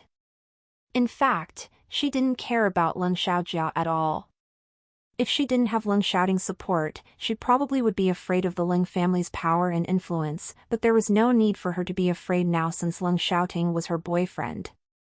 "Oh, are you free tonight? If you are, why don't we go have some fun together in a club after dinner?" Jiang Ruiqin asked. "I'd love to, but I need to deal with something else." Gu Ning declined. "Fine." Jiang Ruiqin didn't insist, but felt disappointed. Ling Xiaojia, who left in anger, didn't have an appetite at all, so she went to a bar later. She was in a terrible mood now, so she vented her anger by drinking with her friends Shi Yanyan and Qin Beixin. Ling Xiaojia was very arrogant, so she only made friends with those who were from either super rich or powerful families. Shi Yanyan was born in a super rich family in the capital, while Qin Beixin's father was a senior administration official in the capital. Although their family background wasn't as good as Ling Xiaojia's, they were all from the high society. However, only the Ling family and the Shi family had been super rich and powerful for generations, and many members of those 2 families held important positions or great influence in either politics or business. In the Qin family, on the other hand, only Qin Beixin's parents occupied significant jobs in the government. That was the big difference between a single person's influence and a whole family's power. On the way to the bar, Shi Yanyan suddenly thought of a question, so she asked, Xiaojia, I think Jiang Ruiqing treats the girl differently. I've never seen him being so careful and gentle to a girl before. Does he like her? Hearing that, Lin Xiaojia stopped walking for a second and then realized that Jiang Ruiqing really was different today. She liked Jiang Ruiqing, so she naturally knew a lot about him, and she had also never seen him being so kind and taking the initiative to approach a girl. Did he do it on purpose to annoy Xiaojia? Qin Beixin said. No matter what, I won't let her go. If I see her again, I promise that I'll pay her back. Lin Xiaojia said with strong hatred. She had been embarrassed in public today because of Gu Ning, so she wouldn't forgive Gu Ning. Visit novelbin.c.m for updates. When Lin Xiaoting finished dinner, Gu Ning was still in the middle of it, so she received his call halfway through eating. Where are you now? Have you eaten? Lin Xiaoting asked. I'm at the commercial district now, and I'm still eating, Gu Ning said. Do you need me to pick you up? Lin Xiaoting asked. Sure, Gu Ning said, then hung up. Kai Qini had the result of the investigation of Ning Chengkai. The office leader was transferred to another department in another city, but nobody knew the details. Besides, no one knew whether he had betrayed Kai Qini either, but Kai Qini's secretary said that they didn't have any solid proof against Xinghe. Hearing that, Kai Qini was a little relieved. Lin Xiaoting soon arrived at the delicious city, and Gu Ning and the others also finished eating. Where are you going now? I can send you there, Jiang Ruiqing said. Thanks, my friend will pick us up, Gu Ning said. Great. Jiang Ruiqing didn't say anything further, but felt quite disappointed. When they walked out together, Lin Xiaoting's car was parked outside. Gu Ning said goodbye to them, and Jiang Ruiqing along with Tang Qingyang saw them getting in the car at the door. Seeing Gu Ning walking out with Jiang Ruiqing, Lin Xiaoting was displeased. Didn't she say she would reject Jiang Ruiqing's invitation for a meal? Why did they dine together? Gu Ning sensed Lin Xiaoting's annoyance once she was in the car.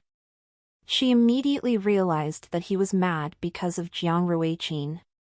Although it was just a coincidence that she had dined with Jiang Ruiqing, Lin Xiaoting didn't know, so it was understandable that he was mad now.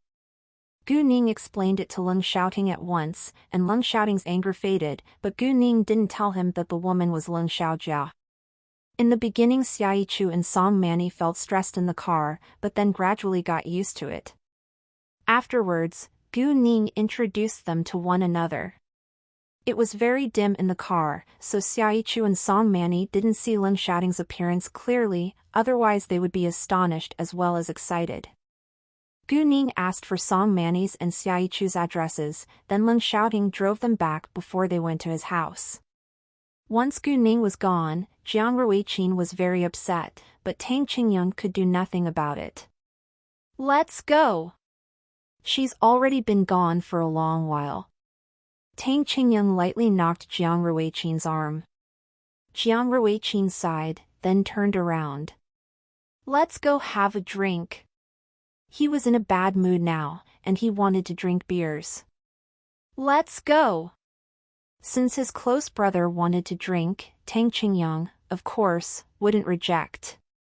Chao Wenxin and Ai Sinyu along with Ai Sinyu's friends were about to adjourn to a KTV club, but Chao Wenxin always wore an absent look because she was thinking of Xian Bei. Ai Sinyu had noticed that during the meal, but didn't ask her because there were so many people around them. Since they were already out now, Ai Sinyu asked Chao Wenxin, Wenxin, are you alright? Yeah, Chao Wenxin said. CHCK for US Tirais on no/v/l/bin.c0m. Really? I'm not dumb and you've been wearing this absent look for a long time. Ai Sinyu rolled her eyes. Fine. Chow when she knew that she couldn't hide it from her good friend. I had a conflict with a woman today.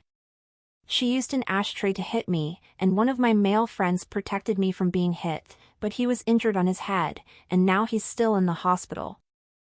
I think I should take care of him because he was injured for me, but today's your birthday after all, so he told me to come here. What? Why didn't you tell me? If I had known, I wouldn't have forced you to come here. AI Sinew was shocked and felt guilty. Go back to him. I'll be fine here. But today's your birthday.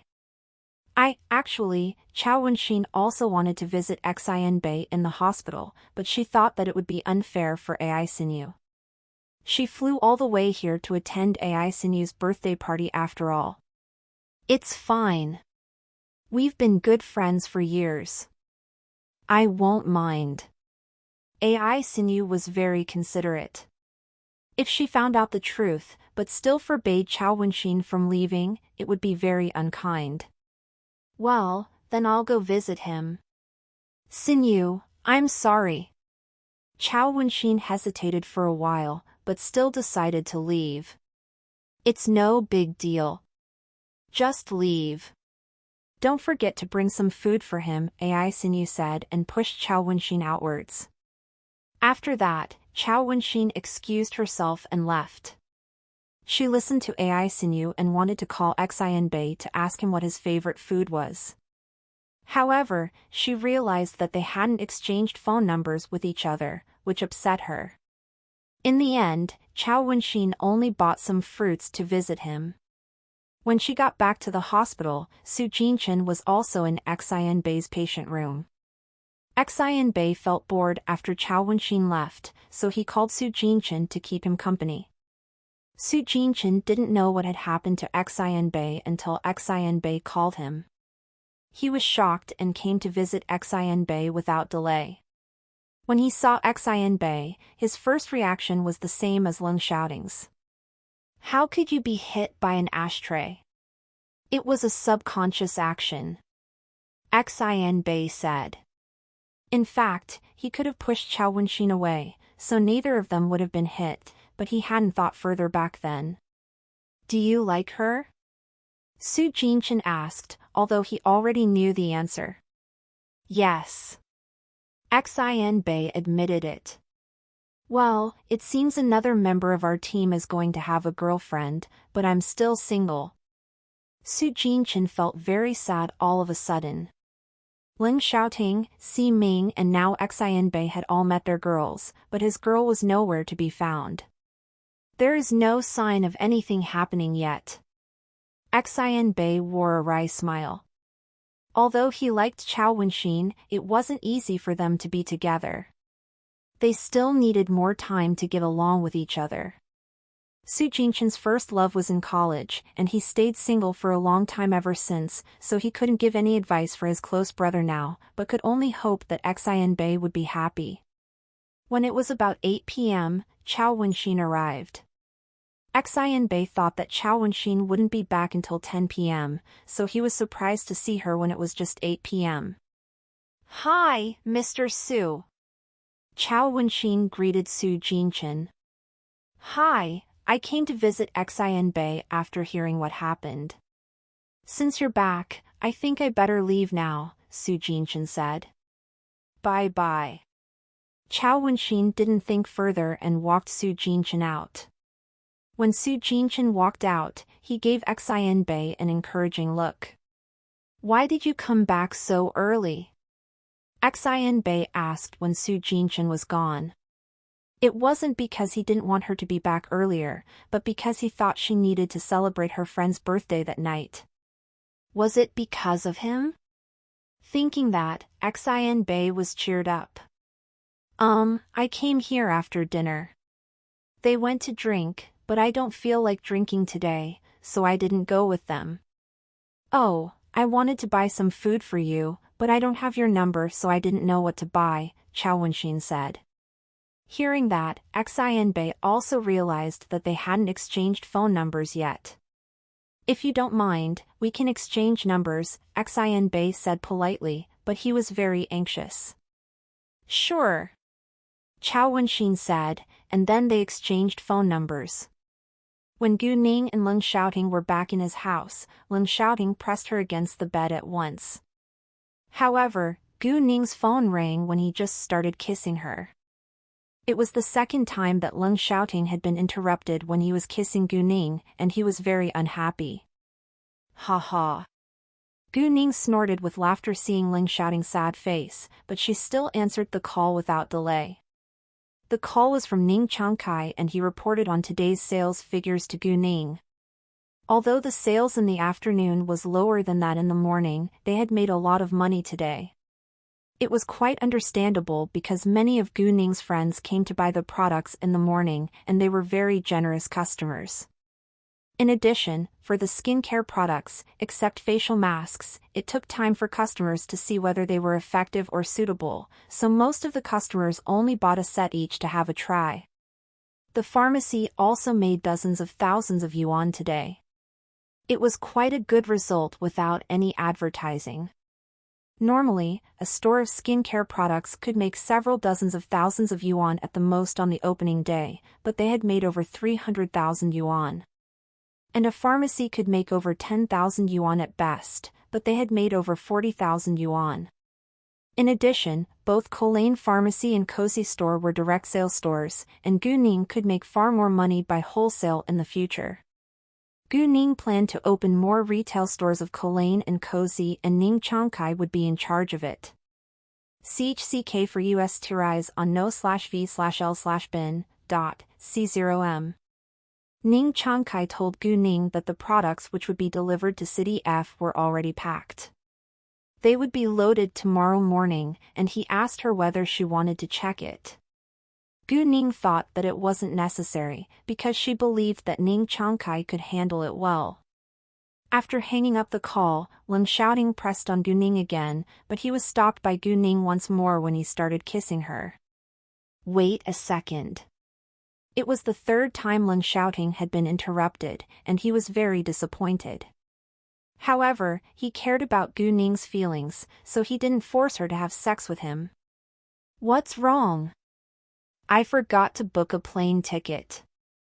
I have to fly to City B tomorrow because Jade Beauty Jewelry's branch is about to open the day after tomorrow," Gu Ning said. Although Zhou Xinghong was already dealing with it, she had to go back given that she was the boss. "I'll go with you." Leng Xiaoting had to go with her because it was a very important event. He got up from Gu Ning's body and took out his phone to book plane tickets for them. It was better to book plane tickets as early as they could. "Wait, I need to ask Wenxin whether she'll go back with us tomorrow," Gu Ning said, and called Chao Wenxin. Gu Ning's store was going to open, and Chao Wenxin said that she would go attend its opening ceremony, so did Xin Bei. Therefore, Leng Xiaoting booked 4 plane tickets. The flight would take off at 1:50 p.m. tomorrow, so they could set off for the airport after lunch. After booking, Leng Xiaoting pressed on Gu Ning once more, but Gu Ning pushed him away again. She thought that she should give Gao Yi and Xiaoya a call now to find out how everything was going with them. Gao Yi and Xiaoya were both efficient, so they already settled everything they needed to do. Gu Ning told them to meet her once they were free. "Anything else?" Leng Xiaoting stared at Gu Ning with a resigned look. Hearing that, Gu Ning was amused. "Nothing. Let's begin." Once Gu Ning said that, Leng Xiaoting directly pressed her against the bed and started to undress her. At the same time, Chao Wenxin was still chatting with Xin Bei in the hospital. Neither of them mentioned their feelings towards each other, but chatted casually.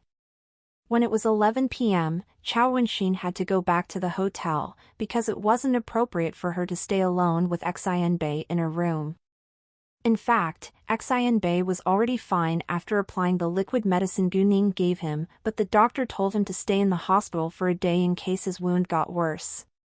He would have another CT scan tomorrow morning, and he could leave the hospital if there was nothing wrong with his wound. "Is it safe for you to go back alone?" Xin Bei asked with concern. "It's fine. The hotel will arrange for a car to pick me up, Chao Wenxin said. Hearing that, Xian Bei realized that the Huangdang Hotel was kind of Chao Wenxin's family business. Xian Bei didn't feel stressed facing Chao Wenxin's unusual family background, because he was a respectable military officer in the army too. In addition to his high rank in the army, he also had a lot of wealth. Although he wasn't comparable to the Tang family, he wasn't poorer than the Chao family, so they could be a properly matched couple. The rewards of their missions were very high.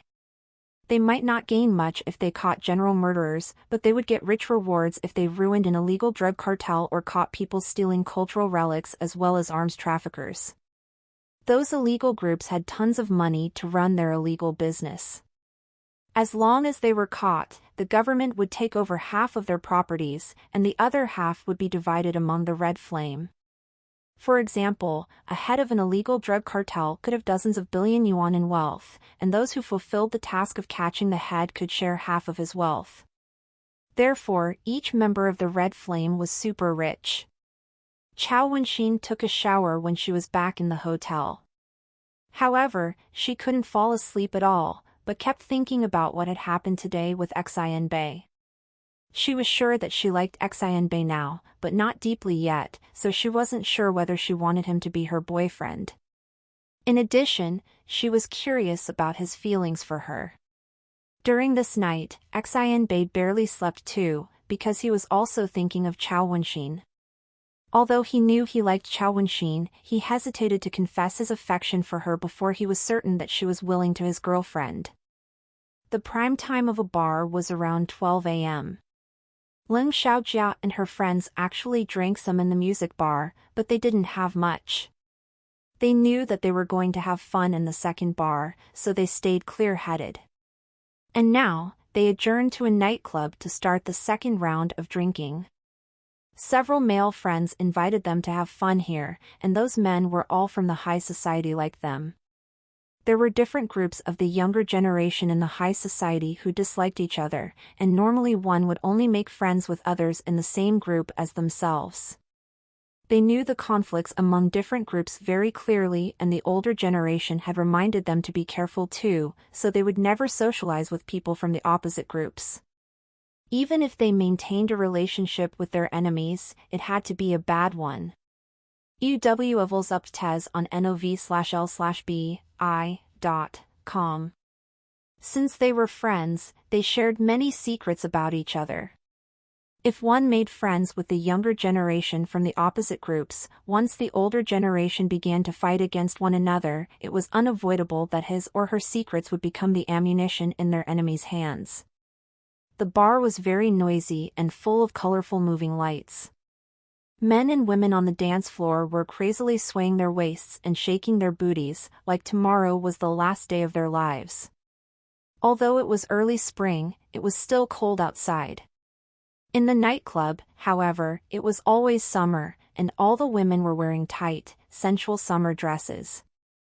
The air conditioners in a nightclub were on all the time, otherwise nobody would be willing to have fun here. Leng Xiaojia and her friends also changed their clothes and put on short, tight, sexy dresses with heavy makeup. They looked totally different now. A while ago, they were elegant ladies, but now they were hot women looking for amorous adventures in this nightclub. Shi Yanyan was the sexiest of them, and her dress was so short that her underwear was easily seen once she bent a little. That was exactly what she wanted. Leng Xiaojia was actually more beautiful than Shi Yanyan, but Shi Yanyan had a better figure than her. When Shi Yanyan shook her beautiful wine-red hair with large curls, countless men around were attracted to her. "Hey, beauties, wanna a drink?" A good-looking man came over and struck up a conversation with them. "Sorry, we're busy now. We can have a drink later," Shi Yanyan said with a sexy smile. She was very kind, so the man wasn't annoyed at all.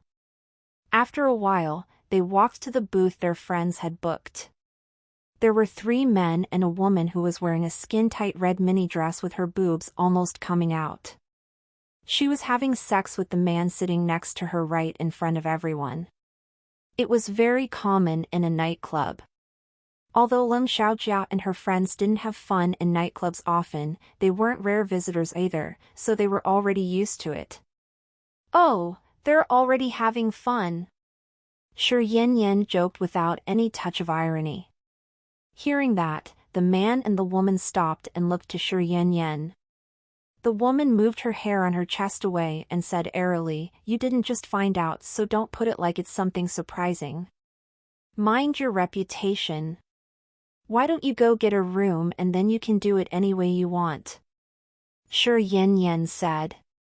Shi Yanyan lived a promiscuous sexual life. To be specific, there was few rich kids who didn't have many sexual partners, but some of them would try to attract as little attention as possible to their behaviors in case it caused trouble.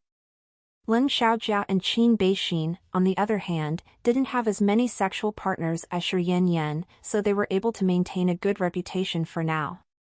"Hey, welcome. Come on and have a seat." A handsome man stood up at once and invited them to sit with him. "Hello, beauties, been a while." A tall, handsome blonde man with beautiful features greeted them. "Smith, when did you come here?" Seeing the man, both Shi Yanyan and Qin Beixin were excited, but Leng Xiaojia felt a little uneasy with a touch of embarrassment flashing by her face. Smith looked at them, but his attention was all on Leng Xiaojia with his eyes blinking in love. "I just arrived today. Du invited you to have fun together, so I didn't tell you in order to surprise you." Du was the handsome man who invited them to sit with him. In fact, Smith was afraid that Leng Xiaojia wouldn't come, so he told Du to keep it a secret. Why would he be afraid of that? There was a secret between them, so Leng Xiaojia felt embarrassed and uneasy whenever she saw him. "It is a big surprise." Shi Yanyan and Qin Beixin laughed. Afterwards, Du poured drinks for them. They clinked glasses and downed it as the start of the evening. Leng Xiaojia and her friends were a little drunk after drinking so much, but they were still conscious. At this moment, Smith moved to sit beside Leng Xiaojia. Under the effect of the alcohol, Leng Xiaojia didn't feel uneasy. Smith approached Leng Xiaojia's ear and said in a low voice, "Will you leave with me tonight?" His warm breath around Leng Xiaojia's ear made her feel aroused, and a touch of light flashed in her eyes, but she still rejected, "I don't think it's a good idea." Smith caught the touch of light in Leng Xiaojia's eyes. He smiled and said in his husky voice, "You know you don't need to restrict yourself. You should free yourself instead. You know we've had a lot of fun together before. Don't worry. Nobody will know and I won't force you." Smith's words shook Leng Xiaojia's belief. He was indeed very good in bed, and she was kind of addicted to it, but she was reluctant to maintain a sexual relationship with him. If Jiang Ruiqing found out, he would probably never accept her. Although Smith was tall, strong and handsome, Leng Xiaojia didn't have much affection for him. Besides, he had a divorce and it was impossible for her to date him, because she thought that it was very shameful. They had slept with each other once before because she had been drunk and felt lonely that day. Seeing that Leng Xiaojia's belief was shaken, Smith was very proud of himself. "I heard that you're still single. Since you don't have a boyfriend, you don't need to worry about it at all. It has nothing to do with betrayal." Leng Xiaojia thought that it made sense, and she also wanted to get revenge on Jiang Ruiqing. In addition, she was seduced too, so she agreed, "Sure." Smith was happy hearing Leng Xiaojia's answer. In fact, although Smith liked Leng Xiaojia, he was only interested in having sex with her, and had no intention to be in a serious relationship with her. His ex-wife left him precisely because he had cheated on her. In Smith's eyes, he had to live his life while he was still young, because he wouldn't have enough energy to play around again once he was old. Moreover, he was rich, and he could afford it. He also understood that Leng Xiaojia didn't like him but instead liked his skills in bed, which was acceptable for him because there was no need for him to take responsibility for it. Shi Yanyan soon left with a handsome young man. Qin Beixin was totally drunk and was sent back by Du. In the end, only Ling Xiaojia and Smith were left there. "Have more drinks with me. I haven't had enough." Ling Xiaojia wasn't in a good mood, so she wanted to relieve her pain by drinking. "Why not? But I think you better not drink too much, or you won't feel the excitement later," Smith said. He didn't want to have sex with a drunk woman, he wanted a sensual woman. Saying that, he covered her leg with his palm, then moved his palm upwards to the V of her legs. Ling Xiaojia refused, but Smith said at once, "Don't you think it's very exciting? Nobody will notice." Ling Xiaojia stopped for a second and started feeling excited. They sat in the deepest corner with tassels separating them from the others. The light was dim, and there was a table in front of them, so it was impossible that anyone would notice them. Therefore, Ling Xiaojia didn't stop him anymore. However, her legs were tightly closed.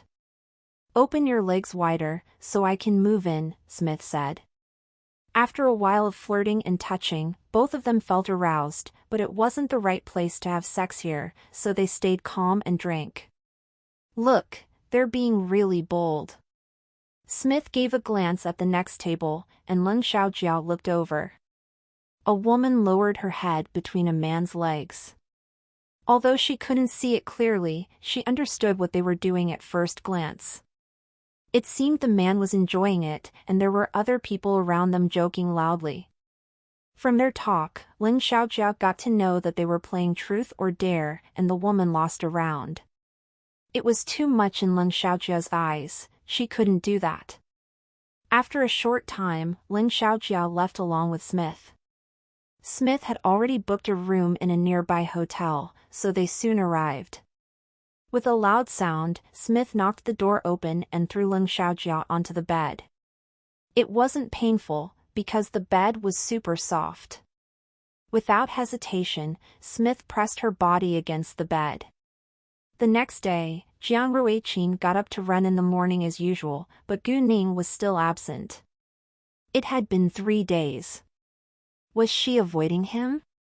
He had dined with Gu Ning yesterday, but it was just a coincidence. Running in the morning, however, was different because Gu Ning had told him that it was her regular exercise, and he had told her the same thing. Nevertheless, Gu Ning had been absent for 3 days. Maybe she was very busy, but it was also possible that she stopped running to avoid meeting him. Chao Wenxin called Xian Bei once she got up, and asked him what he wanted to eat. It was still morning, so Xian Bei wanted to have some congee. Chao Wenxin then brought congee to visit him in the hospital before Xian Bei went to do the CT scan. When it was 10 a.m., the results were out and Xian Bei was fine, so he could leave the hospital now.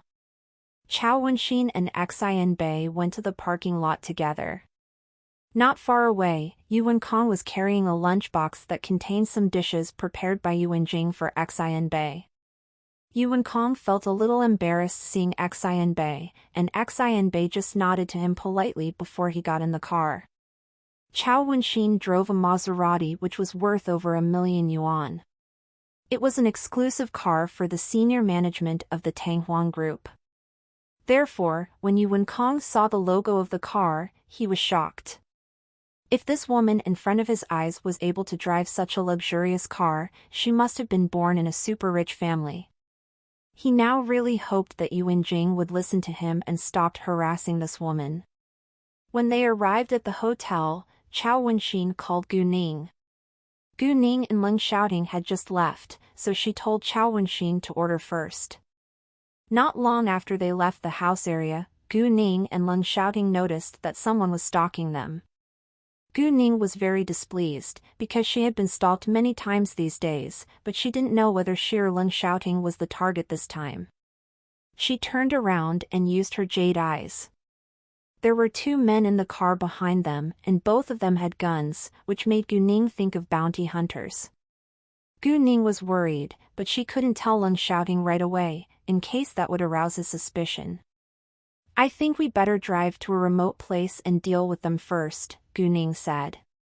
If they were just normal stalkers, they would let them go, but it was obvious that those two men were killers. Ling Xiaoting had the same idea, so he drove the car towards a remote place. The two men in the car behind them had no idea that they were already exposed, and even felt that it was a great chance for them to kill them at a remote place. Although Gu Ning couldn't tell Ling Xiaoting directly that they had guns, she could suggest it. I wonder whether they aim to hurt me or you, but either way, we must be careful. They probably have knives or guns. You're right. Ling Xiaoting agreed. When Ling Xiaoting and Gu Ning drove to a road with little traffic, Ling Xiaoting stopped the car all of a sudden. They pretended that the engine was acting up, and got out of the car to check it. Seeing that, the two men stopped behind them and also left their car. Hey, may I help? One of them asked. They tried to approach them.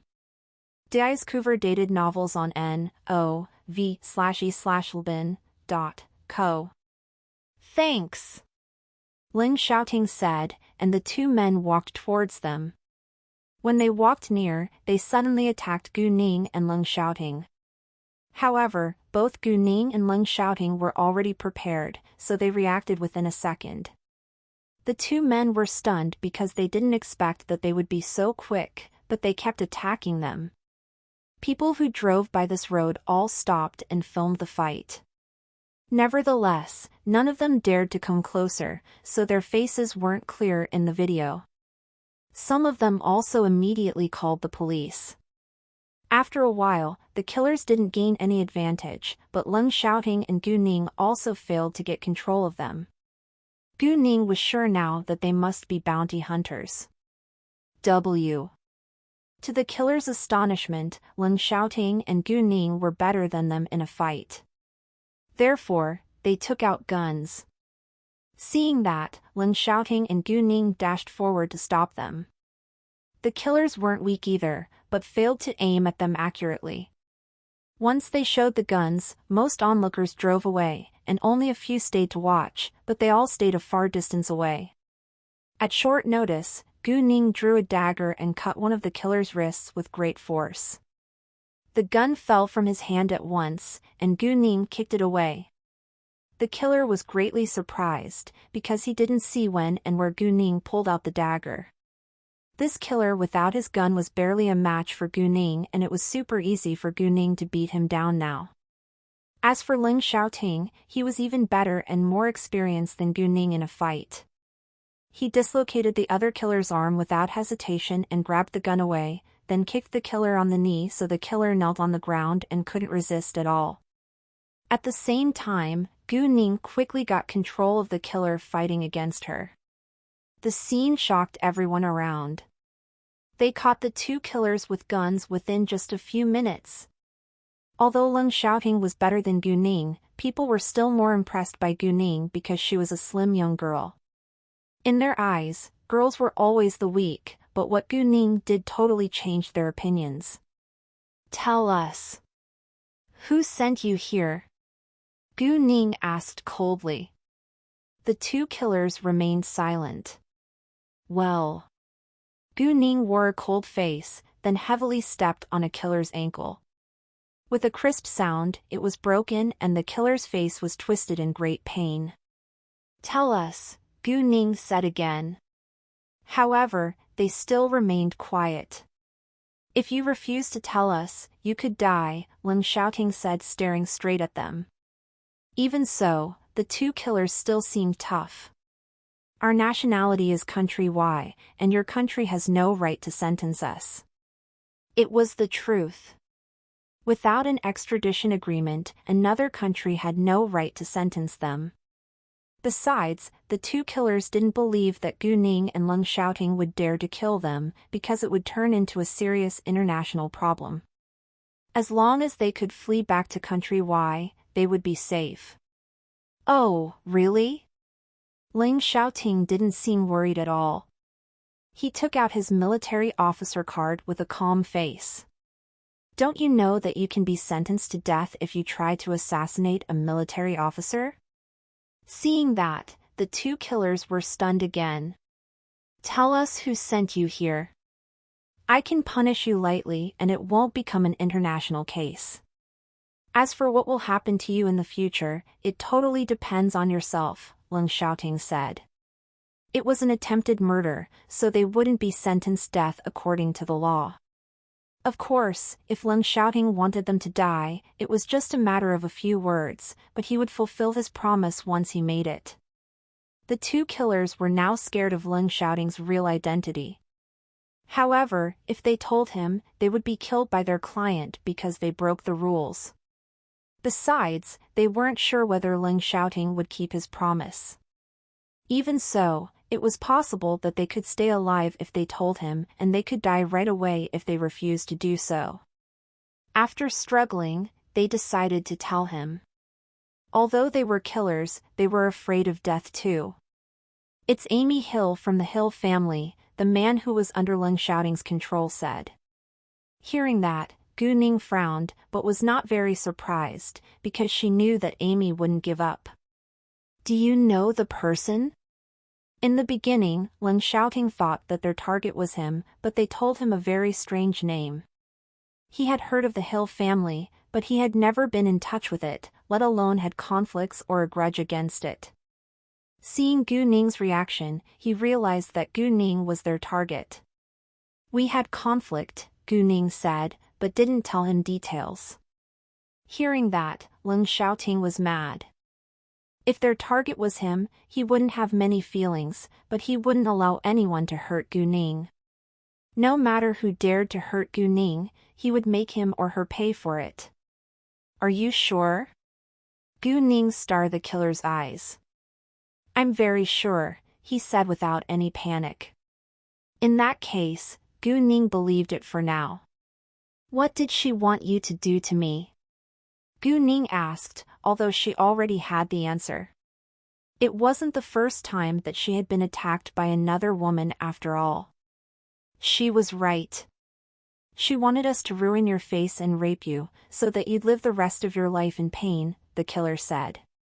Hearing that, Leng Xiaoting was in a rage. He couldn't believe that the woman would be so malicious. Gu Ning gave Leng Xiaoting a glance, and his heart ached for her. "Do you have her phone number?" Gu Ning asked the killer again. "Yes," the killer said. "Give me your phone," Gu Ning said. He didn't hesitate and gave his phone to Gu Ning. Gu Ning made a call with it at once. In the Hill family's manor in Country Y. Amy was playing games alone in her room when she received the call, and she got excited once she saw the caller's name. She thought that it must have been successful, so she answered the call in a hurry. Before Gu Ning could say a word, Amy opened her mouth in excitement. "Avery, how is it?" Although it was a question, Amy believed that it must have been a success. She had sent 2 professional killers. "Sorry to disappoint you, Miss Hill," Gu Ning said with pride and laziness. She didn't sound annoyed at all. Amy recognized Gu Ning's voice, and her hand shook a little in fear. "How is it possible? How can she use Avery's phone to call me?" "Miss Hill, I bet that City already told you not to cause me any trouble, but it seems that you didn't listen to him." "Well, I guess you can only pay for you've done now," Gu Ning said, then hung up on her. When Leng Xiaoting heard Sitiye's name, he was displeased. He now realized that it was because of Sitiye that Miss Hill schemed to ruin Gu Ning. "What do you want to do?" "I can help you," Leng Xiaoting said. He knew that Gu Ning wouldn't let Miss Hill get away with it. "I'll tell you once I made up my mind," Gu Ning said. She would, of course, get revenge on Amy, but the time wasn't right, because she was busy dealing with her own business. "Sure," Leng Xiaoting said. He didn't ask further about Sitiye. Although he was very curious, he was more afraid that Gu Ning would be annoyed. Since her scheme was exposed, Amy was terrified. If Sitiye found out what she had done, it would be impossible for her to marry him. Besides, she was worried that Siti would tell her family to please Gu Ning, and her family would punish, blame or even abandon her. Amy, however, wasn't afraid of Gu Ning, because she still believed that Gu Ning wasn't able to hurt her, because she was born in the Hill family after all. However, what she didn't know was that Gu Ning was the heiress of the top family in City B and was also the future granddaughter-in-law of the top family in the capital. Gu Ning's background was far more powerful than the Hill family. The Hill family was a super rich family in Country Y, but it wasn't among the top-level families. On the contrary, both the Tang family and the Ling family were dominant families. In addition, Gu Ning had no intention to fight against the Hill family, and she would only get revenge on Amy. However, if the Hill family wanted to be involved, Gu Ning wouldn't mind competing against it. She would never grin and bear it. Before long, the police arrived and arrested the two killers. Because of Leng Xiaoting's identity, there was no need for them to make oral confessions, but they still gave the police an account of what had happened. When Gu Ning and Leng Xiaoting got back in the car and were about to leave for the hotel, Chao Wenxin called Gu Ning and asked her when she would arrive. Gu Ning and Leng Xiaoting had spent a lot of time on the two killers, so Chao Wenxin and Xianbei had been waiting for them for a long time. On their way, Gu Ning asked Leng Xiaoting, "Why did you want to establish a security company?"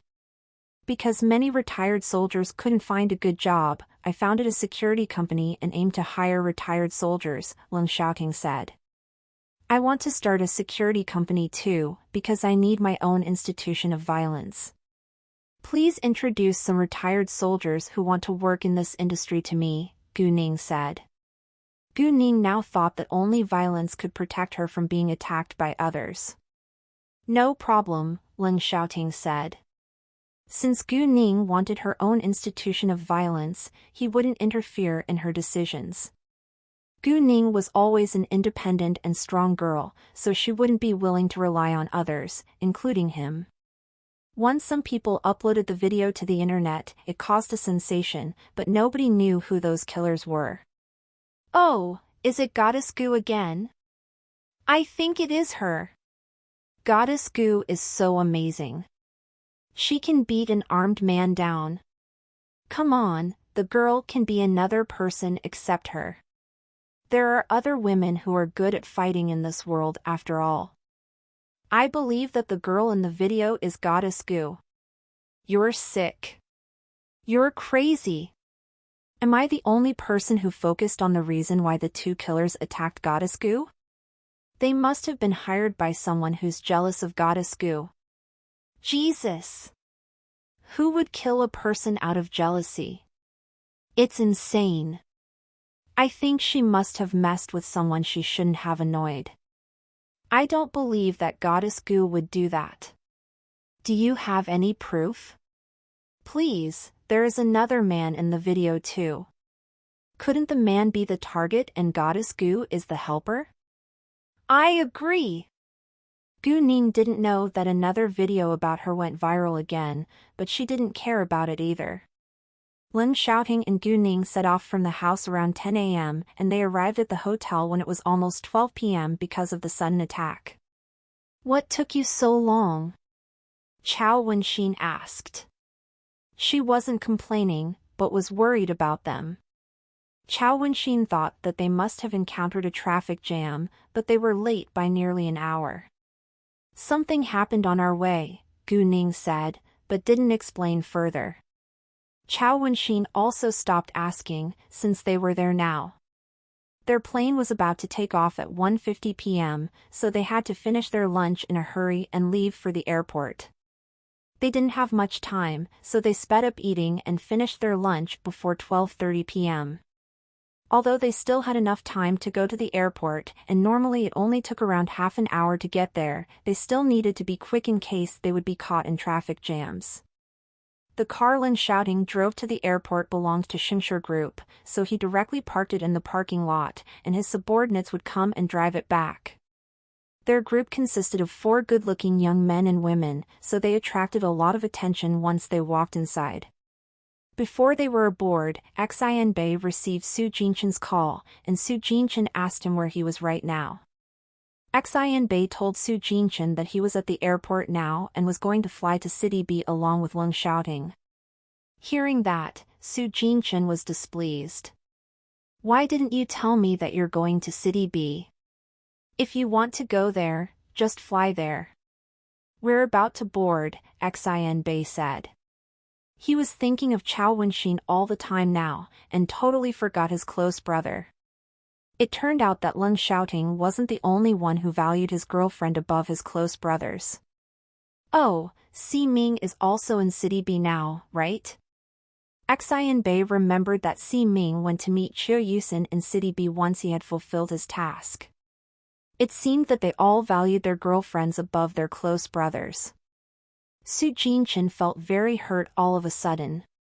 His close brothers all had a girlfriend now, while he was still single. He felt that he was the odd man out, and hesitated to join them in City B.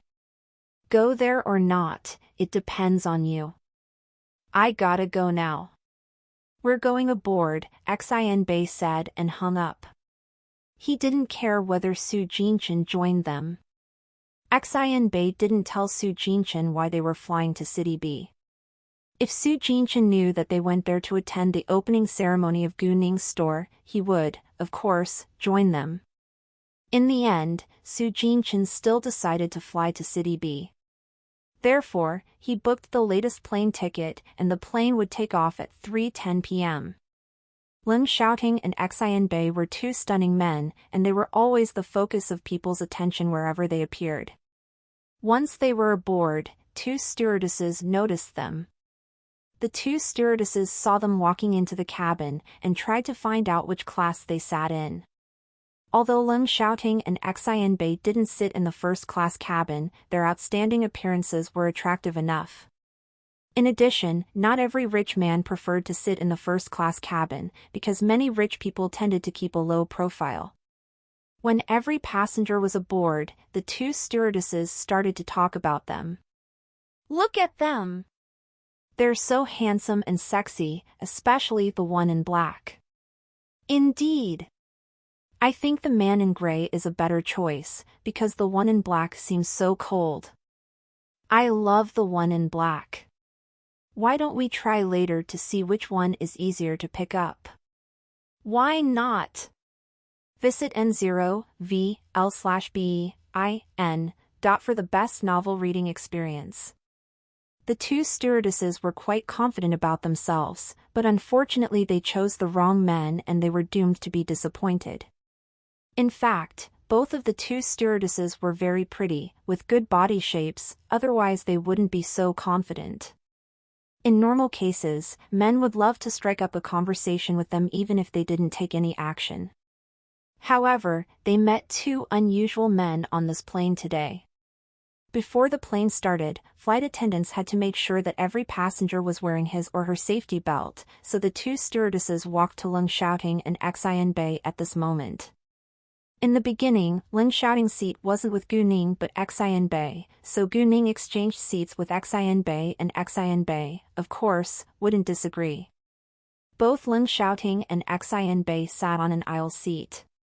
The two stewardesses just walked by them and gave them a glance at first, but didn't say anything. The closer they walked to them, the more excited they were, because Leng Xiaoting and Xian Bei were too handsome to be ignored. The two stewardesses soon walked back with a pile of blankets in their hands. Right at this moment, a passenger who sat on the window seat in the same row as Xian Bei needed a blanket, so the stewardess gave him one, and asked Xian Bei at the same time, "Sir, do you need a blanket?" "No, thanks."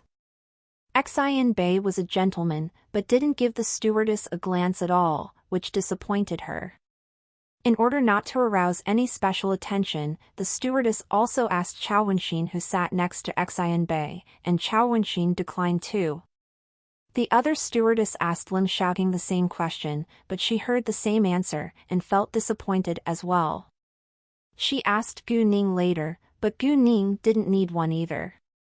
Although it seemed that the stewardess didn't treat Leng Xiaoting differently, Gu Ning still noticed the touch of disappointment flash by her eyes when Leng Xiaoting declined. Why did the stewardess seem disappointed when Xiaoting declined a blanket and didn't give her a glance at all?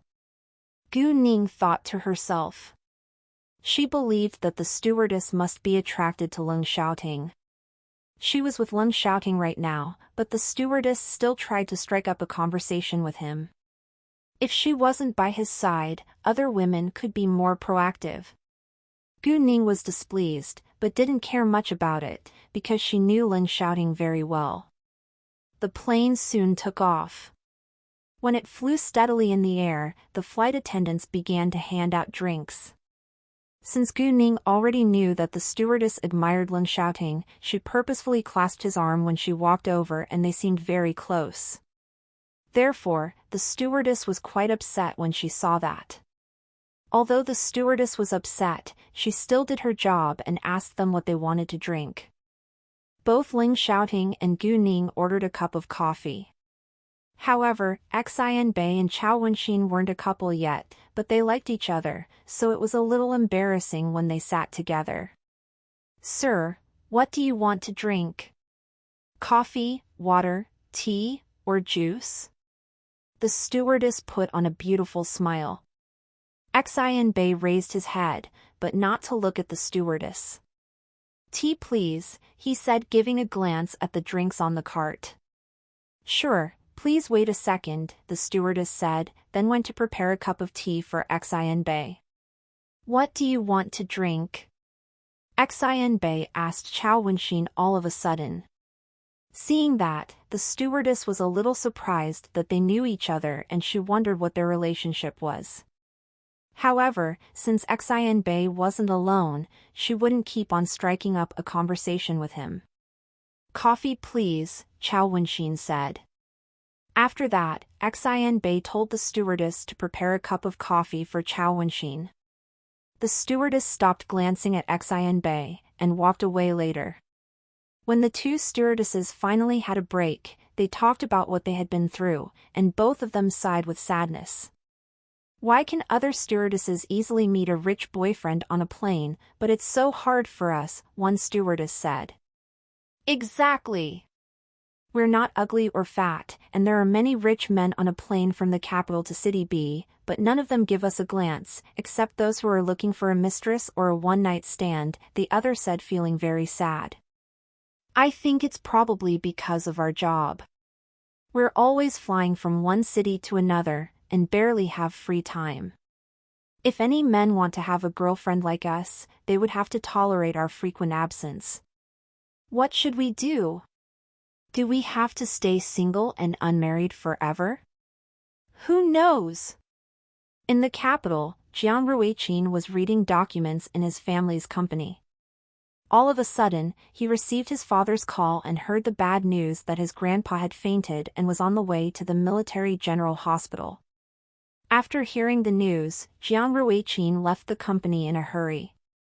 The Jiang family also called Master Leng and Master Su, because they were Jiang Zhongyu's old close friends. An aged man could be in great danger once he became sick. When Master Leng heard this news, he went to the military general hospital at once, carrying a bottle of power crystals that Gu Ning had given him. Leng Xiaoting had told him that this medicine was very effective. As long as the patient was still alive, a pill could save his or her life. After all, this medicine had healed a person with heart disease, and a person whose legs had been damaged for a long time. Although Master Leng thought that it was too unbelievable, he did become much healthier after taking only 2 pills. Since his old friend was in danger now, he felt that he should share this magical medicine with Master Jiang, no matter if it was really useful or not. When Jiang Ruiqin arrived, Jiang Zhongyu had already been sent into the examination room. His father, whose name was Jiang Jinghua, and his mother were also there, along with his uncle, Jiang Jinghua, and his aunt. They all seemed worried. Why did Grandpa suddenly faint? Jiang Ruiqin asked the moment he arrived. "We didn't see any symptoms, your grandpa just passed out without any notice," Jiang Jinghua said, frowning. Master Jiang was always healthy, and none of the Jiang family would have expected that he would faint all of a sudden. How long has Grandpa been in there? Jiang Ruiqin asked again. 2 or 3 minutes, Jiang Jinghua said. After a while, Master Ling arrived and asked with anxiety, "What happened?" "We don't know the cause yet, because my father seemed fine and then just passed out the next second, much to our surprise," Jiang Jinghua said. Master Ling took out the bottle of power crystals without delay and gave it to Jiang Jinghua. "Go check your father's condition right now. No matter how he is, help him take a pill. This medicine will melt once you put it into his mouth, so you don't need to be worried that he can't swallow it." Before Master Ling could finish, the door of the examination room was opened, and he ran forward at once. Up.dfrm no/v/e/lb I n.co/m. "How is he now?" Master Ling asked in a hurry. The doctors who had conducted the examination of Jiang Zhongyu were all senior experts in the Military General Hospital, including the vice director. When the vice director of the hospital saw Master Ling, he was surprised, and answered with great respect. "Master Ling, Master Jiang has a cerebral thrombosis, 1, and he's in great danger now. We plan to carry out the surgery right away. Jinghua, Jinghua, if you trust me, help your father take this pill first. We can wait for a few minutes and I think that he will probably be in a better condition." Master Ling looked at Jiang Jinghua and Jiang Jinghua. Although Master Jiang was in great danger now, it took several minutes for the doctors to prepare for the surgery anyway. "I trust you," Jiang Jinghua said. Although he was still very worried, he believed that Master Ling wouldn't lie to him. "Me too," Jiang Jinghua said. Since Master Ling said that, the vice director didn't dare to stop him, but they continued to prepare for the surgery as planned. Afterwards, Jiang Jinghua took the medicine bottle and the group of them walked into the examination room. Jiang Jinghua took out a power crystal at once and put it into Jiang Zhongyu's mouth. It did melt the second it was put inside. Within 2 minutes, the cerebral arteries in Jiang Zhongyu's head gradually became clear, and the blood began to flow too, which shocked the vice director who was observing the medical equipment. "Wow, the vice director didn't know what to say because of the great shock." "What happened?" Master Ling and the others asked with anxiety. "The cerebral arteries are becoming clear, and the blood is beginning to flow," the vice director took a deep breath and said in excitement. "Is my father getting better?" Jiang Jinghua asked with uncertainty and anticipation. "Yes. It's so unbelievable." The vice director was amazed, because he had never seen this before. "I think that there is no need to do the surgery, but Master Jiang still needs to stay in the hospital for a couple of days. 1. A cerebral thrombosis is the presence of a blood clot in the dural venous sinuses, which drain blood from the brain." Hearing that Master Jiang was getting better, everyone was cheered up. Although he was still in danger, it was very likely that he would wake up. The vice director told his assistant to observe the medical equipment, then walked to Master Ling. "Master Ling, could you please tell me where you got this medicine?" Hearing that, the others all realized and looked to Master Ling. "Indeed! Master Ling, where did you get this magical medicine?" Jiang Jinghua asked. "My future granddaughter-in-law gave me this. I'm able to be so healthy exactly because I'm taking this medicine," Master Ling said. "What?" Hearing that, everyone was surprised. "Shouting's girlfriend?" Jiang Jinghua asked. "Yes," Master Ling said. "Well," Jiang Jinghua sighed, "your future granddaughter-in-law is really an amazing girl.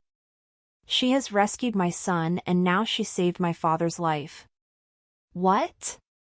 Do you mean Gu Ning is Ling Shouting's girlfriend?" Jiang Ruiqin couldn't accept it. "Do you know my future granddaughter-in-law?" Master Ling asked with curiosity. Was this Gu Ning the girl he had met before at the antique street? There were many people of the same name, so Master Ling didn't pay much attention to it. Yeah, Jiang Ruiqin said with an absent look. Tell me something about her. What's she like? Is she an easygoing person? Right at this moment, Master Ling totally forgot that his old close friend was still in danger, because he had a burning curiosity about Gu Ning.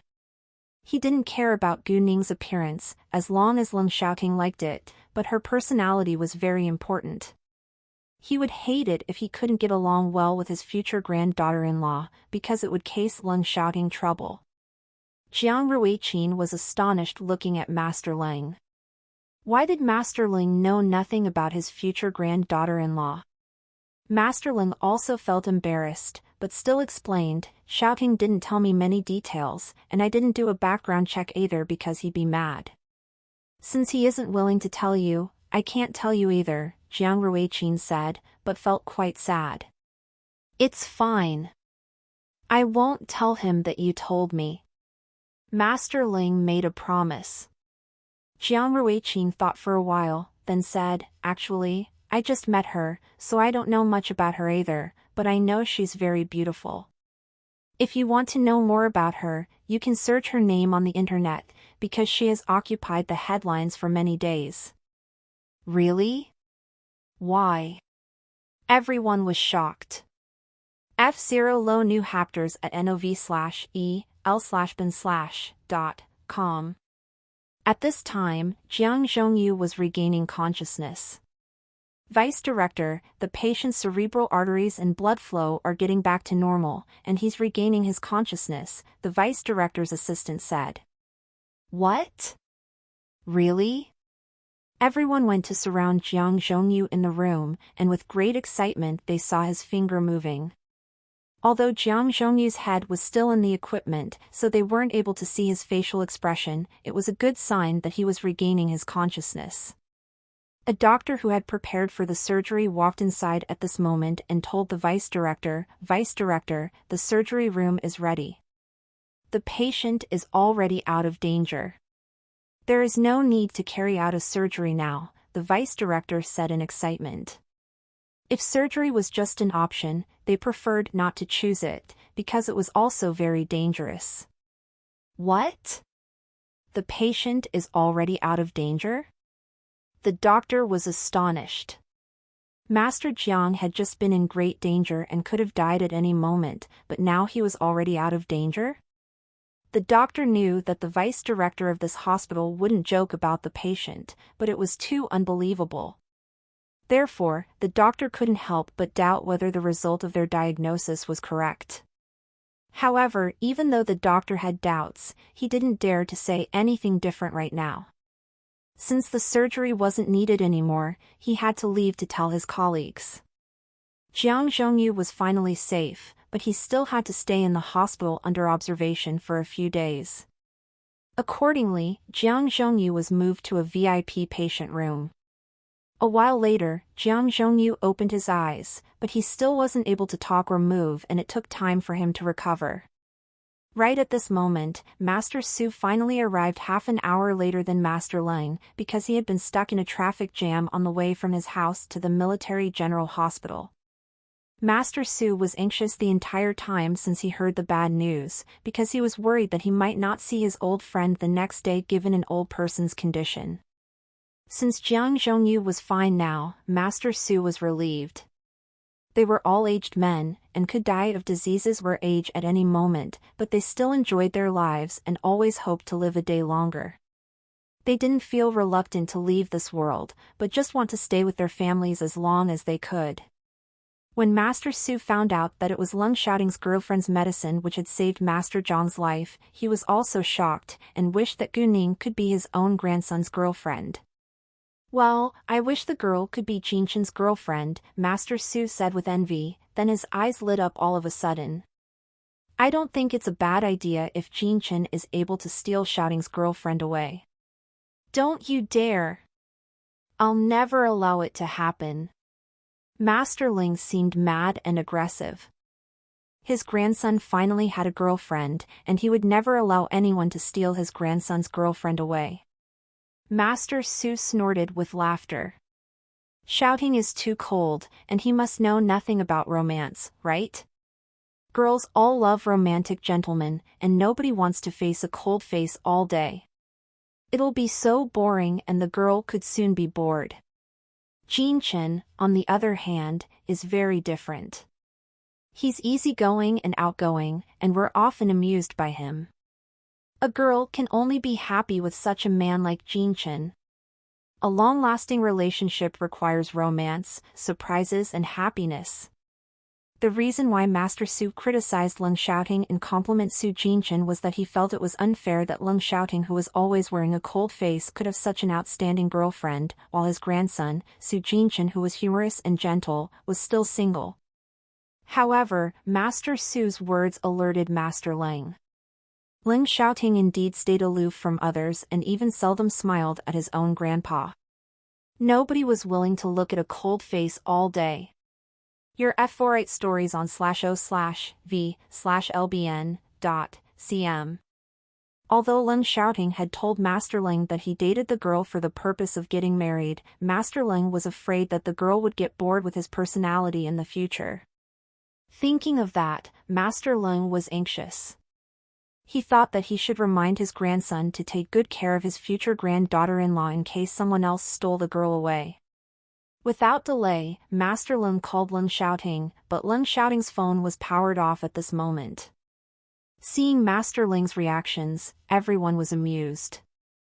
Even though the others were all smiling at him, Master Leng still pretended to be calm.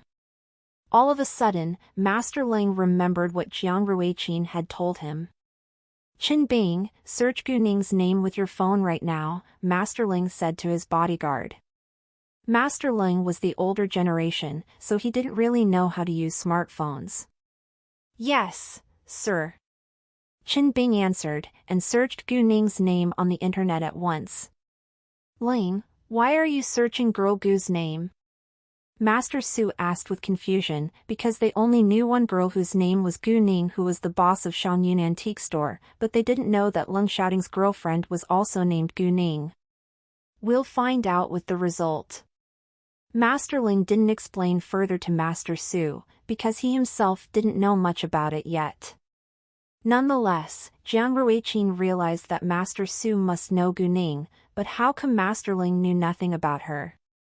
Once Qin Bing clicked the search button, he was shocked by the results. There were many pieces of news about Gu Ning, but the top entry included everything. "What's wrong?" Master Leng asked with worries. "Master Leng, please read it yourself." Qin Bing clicked the top entry open and gave Master Leng his phone. Master Leng took it at once, and Master Su approached him to have a look too. Jiang Jinghua and the others were also curious, so they all took out their phones to search Gu Ning's name on the internet. The amazing national goddess, Gu Ning. Gu Ning, an 18-year-old senior student in high school, has made a lot of achievements which are far beyond normal people's abilities. The clearest picture of Gu Ning was under the description. When Master Leng and Master Su saw the picture, both of them were astonished too. And the following were pieces of news about Gu Ning that had gone viral on the internet. A car accident on a highway in City D. A brave and powerful girl caught its wheel. Pictures attached. In the capital, a man kidnapped a boy on an overpass. A girl caught the man from behind. Video attached. In City G, migrant workers had severe conflicts with a land developer. A girl alone beat a group of security officers down. Video attached. Big news, the secretary of the Municipal Party Committee in City F, Yuan Jisong, was stabbed by a crazy man outside of the government center. A young girl kicked the crazy man away in time and her partner caught the criminal. Photo attached. A girl saved a female fan's life at the airport in City B, pictures attached. A young girl beat a foreign woman down in City G. Is it a grudge fight? Video attached. to clear the young girl's name in the fight with a foreign woman. Video attached. After reading the news, not only Master Ling and Master Su, but everyone else was also shocked. Wow, Girl Goo is so unbelievable, Master Su said in astonishment. Ha ha, ha ha, ha ha. Master Ling, however, burst into laughter right in the patient room. Just when Master Su seemed confused about the reason why Master Ling suddenly laughed out loud, Master Ling said, "Very well. No wonder my grandson likes her so much, my good granddaughter-in-law." This time, Master Ling omitted the future word, because he now quite approved of Gu Ning. He also understood why Ling Xiaoting's young girlfriend could have so many real antiques, because she was the boss of Shangyun Antique Store. Gu Ning was able to send the rare King's Green Jade to him precisely because she owned a high-end jewelry store. In addition, she was as good at fighting as the special forces. Master Ling wondered whether she could beat Ling Xiaoting in a fight. Master Ling knew that Ling Xiaoting was an ace soldier, but he didn't know the exact level of Ling Xiaoting's skills. Gu Ning was only 18 years old, but she was already so excellent at fighting. She must have received years of training ever since she was a little girl. Thinking of that, Master Ling's heart ached for her. At the same time, Master Ling was suspicious about the reason why Gu Ning had practiced kung fu for so many years ever since she was a little girl. What were the conditions that had made her suffer from an early age? Master Ling had a suspicion about Gu Ning's background. He was right. In Gu Ning's previous incarnation, she was an industrial spy as well as a killer, but now her soul was in a different body. Anyway, Gu Ning was innocent in this incarnation. Although Master Ling had a suspicion, he believed that Ling Xiaoting could handle it well. What granddaughter-in-law? Master Su hadn't figured it out yet. Didn't you read the second piece of news? Master Ling rolled his eyes at Master Su, then slid the screen to show him. In the capital, a man kidnapped a boy on an overpass. A girl caught the man from his back. Video attached, the girl in the news was precisely Gu Ning.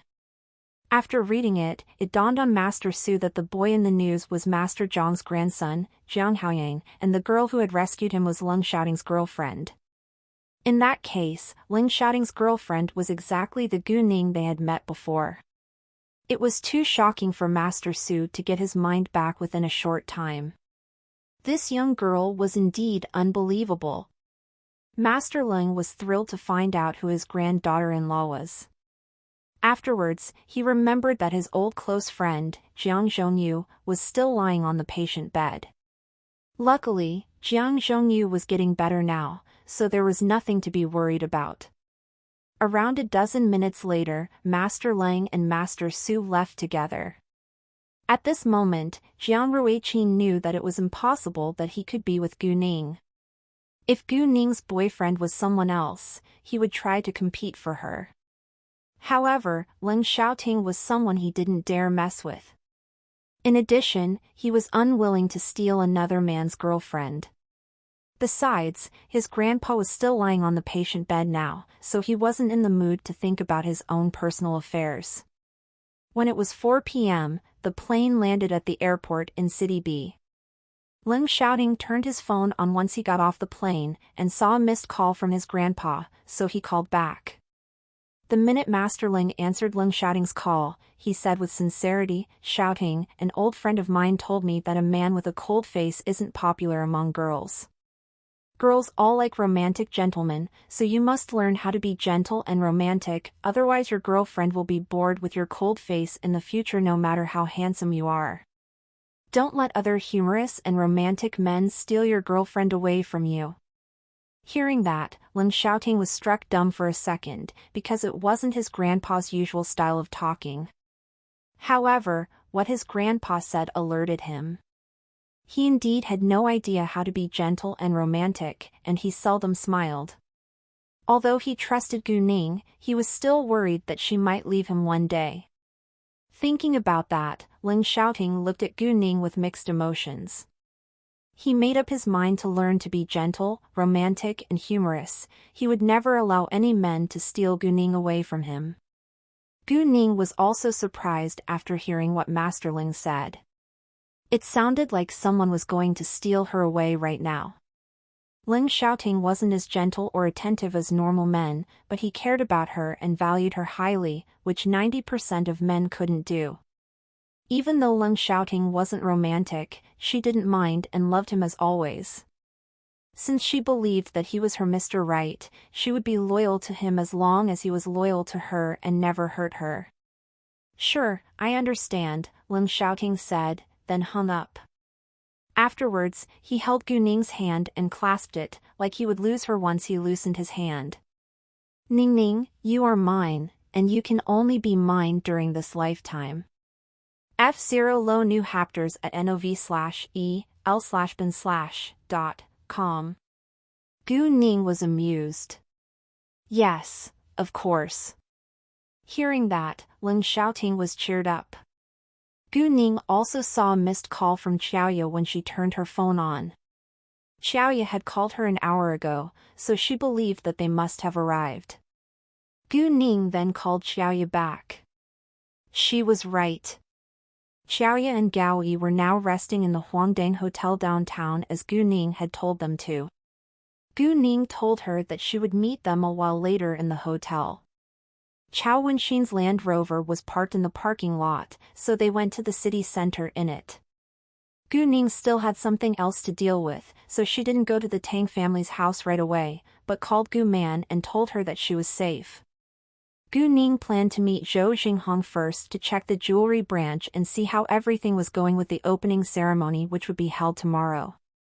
After that, she had to meet Yuzi to see whether the gowns were well prepared. Gu Ning checked the work in person, not because she didn't trust Quan Mingkai or Zhou Xinghong, but to set her mind at rest. Gu Ning then called Zhou Xinghong and asked him where he was right now.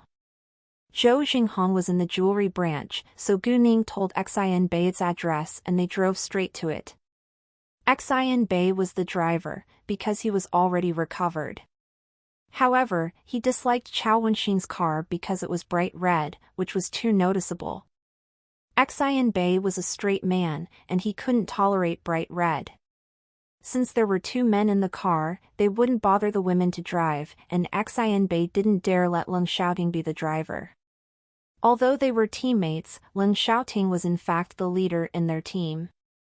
Even if Ling Xiaoting never cared about that, they still had to behave according to the rules, so Xian Bei became the driver in the end. The Tang family helped Gu Ning find a store right outside of the southern door of Fengshan Shopping Mall. Fengshan Shopping Mall was very large and it wasn't a simple building. It was a 120,000 square meter recreation center which consisted of 40% catering, 20% entertainment, and 40% retail apparel. In City B, the majority of people chose to spend money at Fengshan Shopping Mall. The branch of Jade Beauty Jewelry was located near the southern door, while the Charm flagship store was at the northern door, so it took around a dozen minutes to walk from Jade Beauty Jewelry to Charm. After they parked the car in the underground parking lot near the southern door, they walked to the branch of Jade Beauty Jewelry.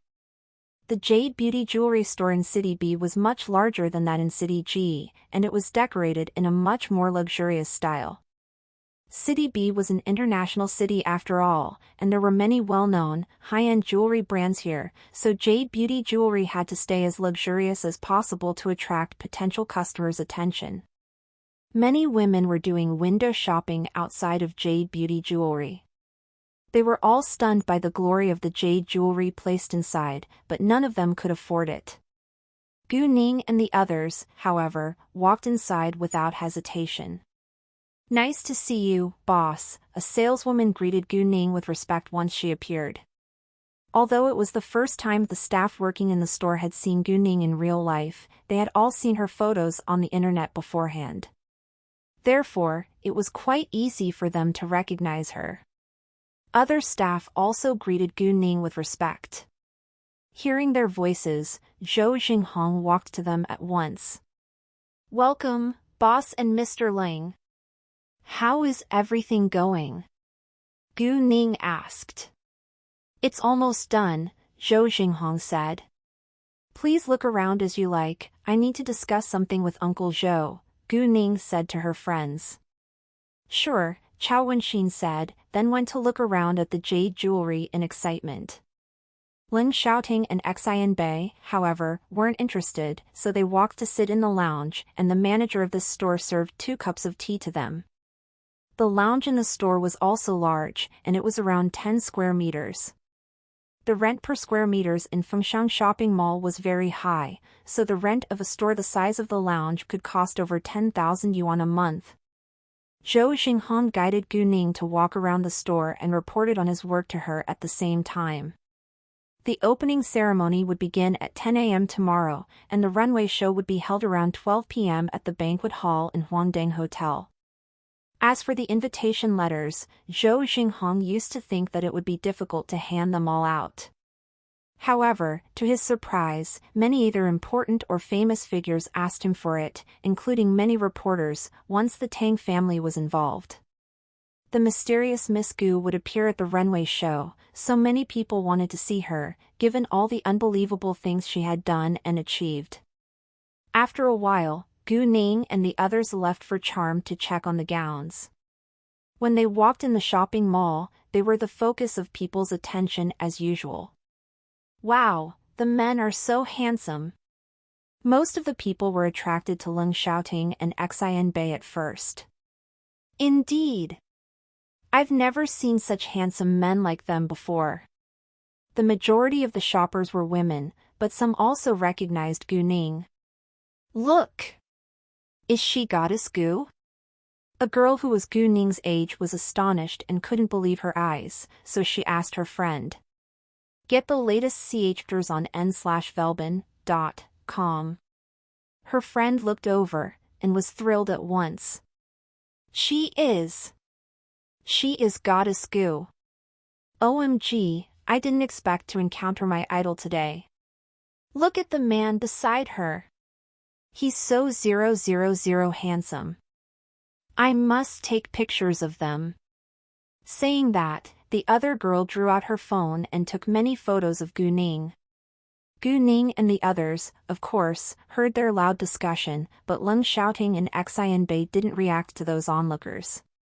Chao Wenxin, on the other hand, was amused. Other people around hadn't heard of Goddess Gu, but they all agreed that the group of them was truly good-looking. Could any of them be stars? If they were stars, why did they suddenly show up in a shopping mall without any assistants or bodyguards? Either way, other people were also stunned by their appearances, so they took many pictures too. The 2 girls, however, were paying their full attention to Gu Ning and didn't notice a marble on the ground. One of them stepped on it and slipped backwards at short notice. Right behind the girl was a large bonsai. If she fell on it, she would knock her head. It was so abrupt that the other girl beside her didn't react to pull her back in time. Others around them were standing still in shock too. Seeing that, Gu Ning dashed over and caught the girl's wrist just as she was about to fall on the bonsai and pulled her back.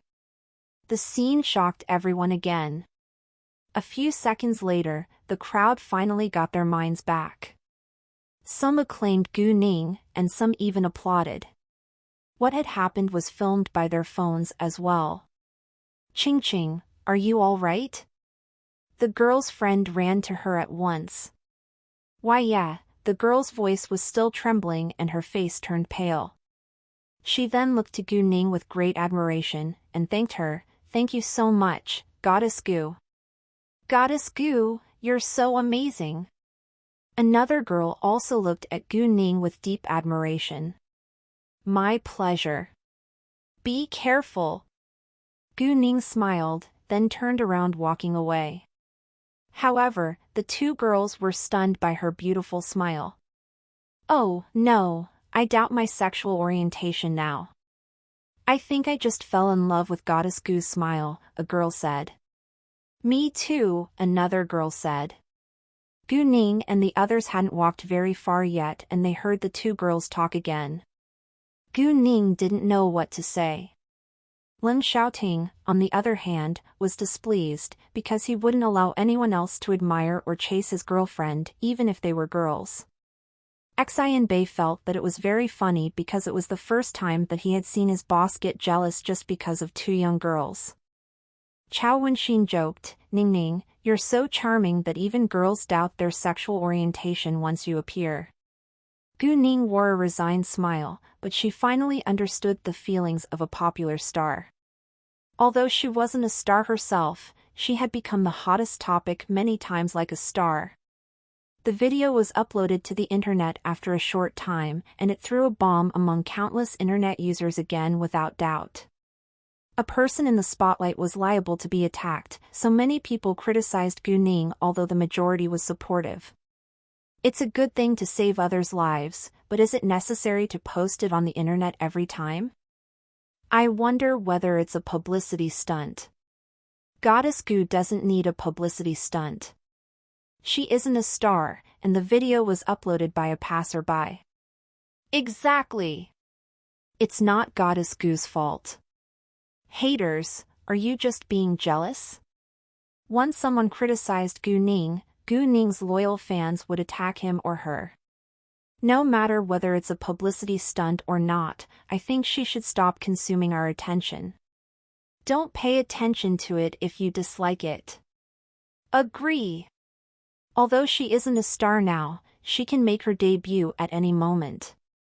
If Goddess Gu wants to be a star, I think she's qualified. In addition, don't you know Goddess Gu already has over 100 million yuan in wealth? Goddess Gu doesn't lack money at all. Afterwards, many internet users began to discuss jade beauty jewelry. I heard the jade beauty jewelry will hold sweepstakes tomorrow, and the prize is a jade pendant which is worth over 100,000 yuan. Who is going with me? I'll go with you. Me too. I won't miss it either. The jade beauty jewelry was indeed going to hold sweepstakes tomorrow at its opening ceremony, and there would be 10 people who could win the prize of the jade pendant. Gu Ning was really a generous boss. In fact, it was all because those pieces of jade didn't cost her much. If she was a normal jewelry businessman, she obviously wouldn't be willing to set a prize at such a high price. The jade pendant was priced over 100,000 yuan in ordinary people's eyes, but it valued no higher than a stone for Gu Ning. Even so, only 10 people could win the prize, which wasn't easy.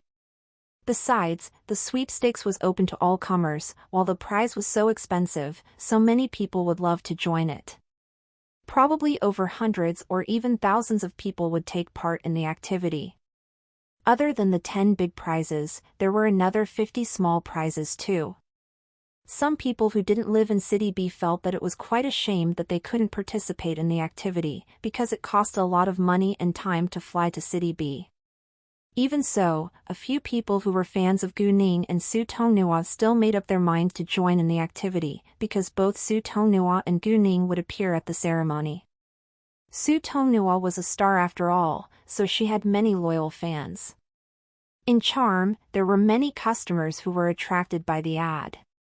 Moreover, there were less than 50 sets of gowns in the store now, which meant that charm had sold out over half of its gowns within just 3 days. As for the rest of the gowns in the store, people didn't choose them because they didn't fit them well, and they ordered customized gowns. Wow, the men are so handsome. Once Gu Ning and the others walked near, some women exclaimed in great surprise. Hearing that, silence fell on the store all of a sudden, and everyone turned to look at the group who just walked inside. However, almost everyone ignored Chao Wenxin and Gu Ning, but focused on Lin Xiaoting and Xian Bei. The majority of the customers in the store were women, and there were only a few men, so Lin Xiaoting and Xian Bei became their focus. Wow, the men are so handsome. Who are they? Are they stars? No way. Celebrities would never show up here. Right, what a shame that they aren't actors. Exactly. All the women couldn't stop talking about them. The reason why they thought that Leng Xiaoting and Xian Bei could be stars was because the entertainment industry consisted of good-looking people. Leng Xiaoting and Xian Bei were already used to it, but they disliked it, especially Leng Xiaoting. However, they remained quiet. Women exclaimed in surprise when they saw handsome men, but they also felt jealous if there were beautiful girls beside them. Therefore, many women looked at Gu Ning and Chao Wenxin with jealousy. Facing that, Gu Ning and Chao Wenxin didn't mind at all. "Hi!" Yuzi walked to them with a broad smile at once, and felt a little embarrassed at the customer's reaction. Since there were many customers in the store, Yuzi didn't know whether she should call Gu Ning her boss or not, so she gave up. "Hi! I come here to have a look. Have you prepared the gowns?" Gu Ning asked. "Yes, of course," Yuzi said. "Please give the gowns to me, and I'll store them in the hotel," Gu Ning said. In fact, she planned to sit for a while in the store, but gave up seeing as there were so many people inside. "Sure, please wait a second," Yuzi said, then went to take out gowns from the storeroom. Every set of gown was well and separately packed, and there were 10 of them in all. Leng Xiaoting and Xian Bei didn't hesitate to carry the 10 boxes. They were well-trained soldiers anyway, so it was just a piece of cake for them. After taking the gowns, Gu Ning and the others left. "Who are they?" Once they were gone, someone asked Yuzi. "The girl who just talked with me is actually the boss of Jade Beauty Jewelry and Charm, Miss Gu," Yuzi said. "What? She is the boss of Jade Beauty Jewelry and Charm?" Hearing that, everyone was shocked. They all ached to see the boss of Jade Beauty Jewelry and Charm, but had failed to recognize her when she appeared. "Miss Yu, why didn't you tell us?" someone complained. "Exactly. I'm Goddess Gu's loyal fan." Several women sat around Yuzi, but Yuzi didn't know what to say, because those women had just been jealous of Gu Ning's outstanding appearance. Gu Ning and the others left for the Huangdang Hotel once they walked out of the shopping mall. On the way, Xian Bei received Su Jinqian's call, but he was driving, so Leng Xiaoting answered it. Leng Xiaoting told Su Jinqian the address, and Su Jinqian would drive there himself.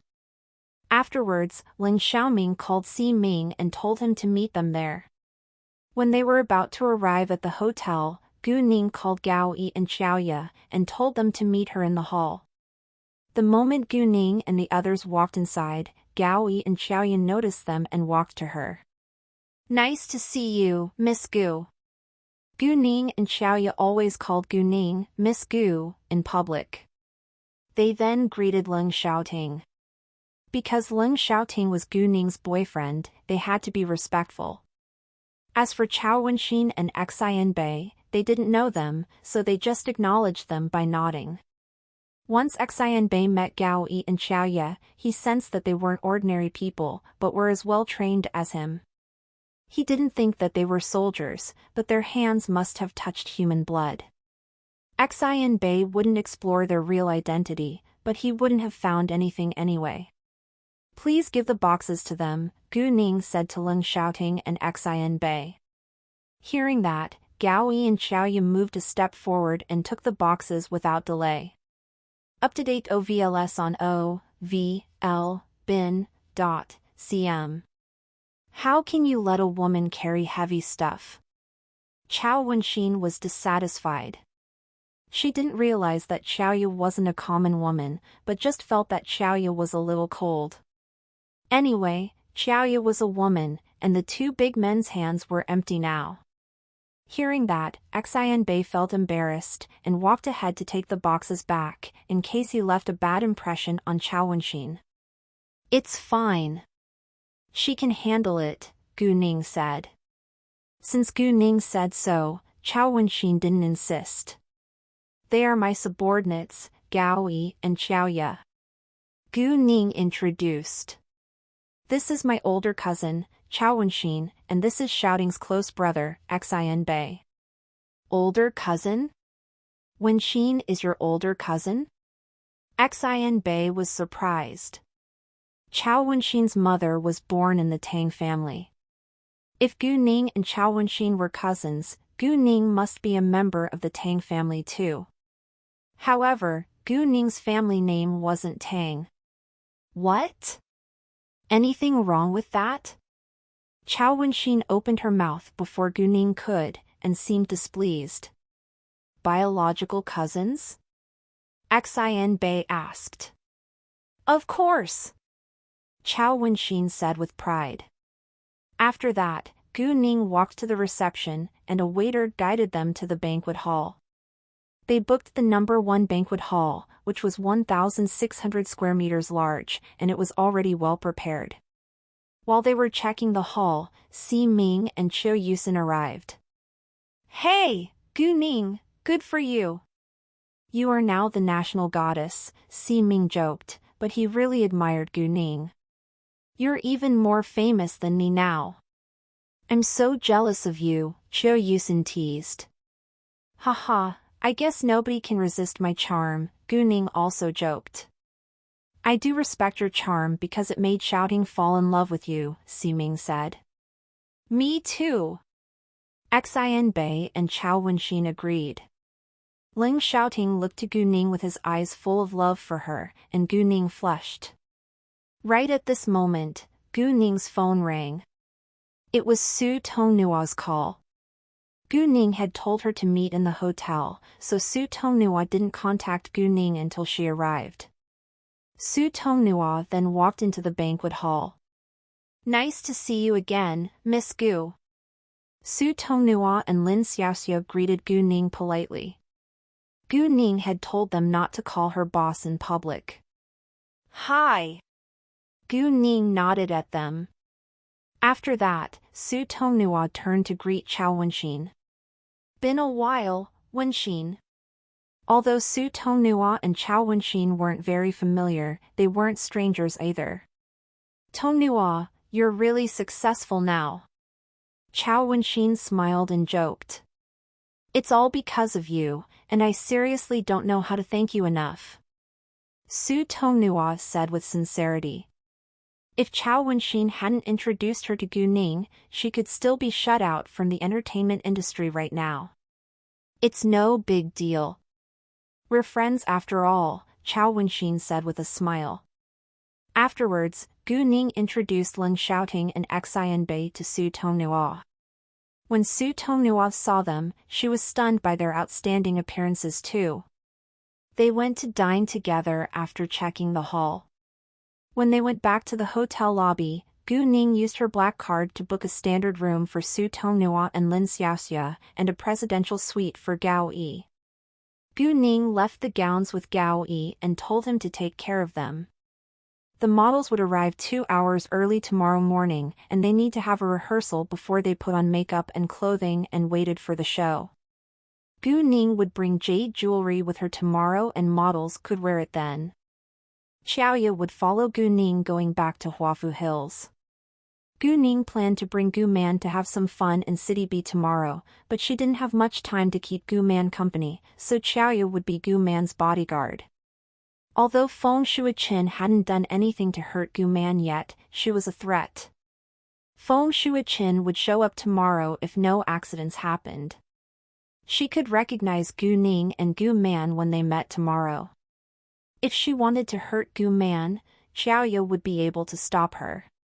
Ling Shouting also went back to Huafu Hills along with Gu Ning. Since Gu Man already knew about their relationship, there was no need for him to hide anymore. As for Xin Bei, Gu Ning proposed to book a room for him too, but was declined. Xin Bei preferred to stay in the Jinlin Hotel with Su Jinchen. There were more than one Jinlin Hotel in City B.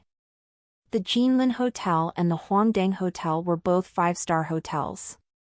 Other than them, the Xingshi Hotel, which belonged to Xingshi Group, was also an international 5-star hotel, and its branches were all across the major cities in this country. Therefore, they had many choices of hotels, and Gu Ning didn't insist. After that, Gao Yi and Xiaoya went to the room with the gowns. They would meet the others a little later. A short while after they gathered in a private room, Su Jinchen arrived. He complained that none of them had told him that they would be coming to City B. When he found out that they came to City B to attend the opening ceremony of Gu Ning's jewelry branch, he was more upset, because nobody had informed him about that either. Even so, he didn't dare complain about Gu Ning, since Lin Xiaoting was in the room. However, when Gao Yi and Xiaoyu walked inside, Su Jinchen abruptly stood up with an angry face.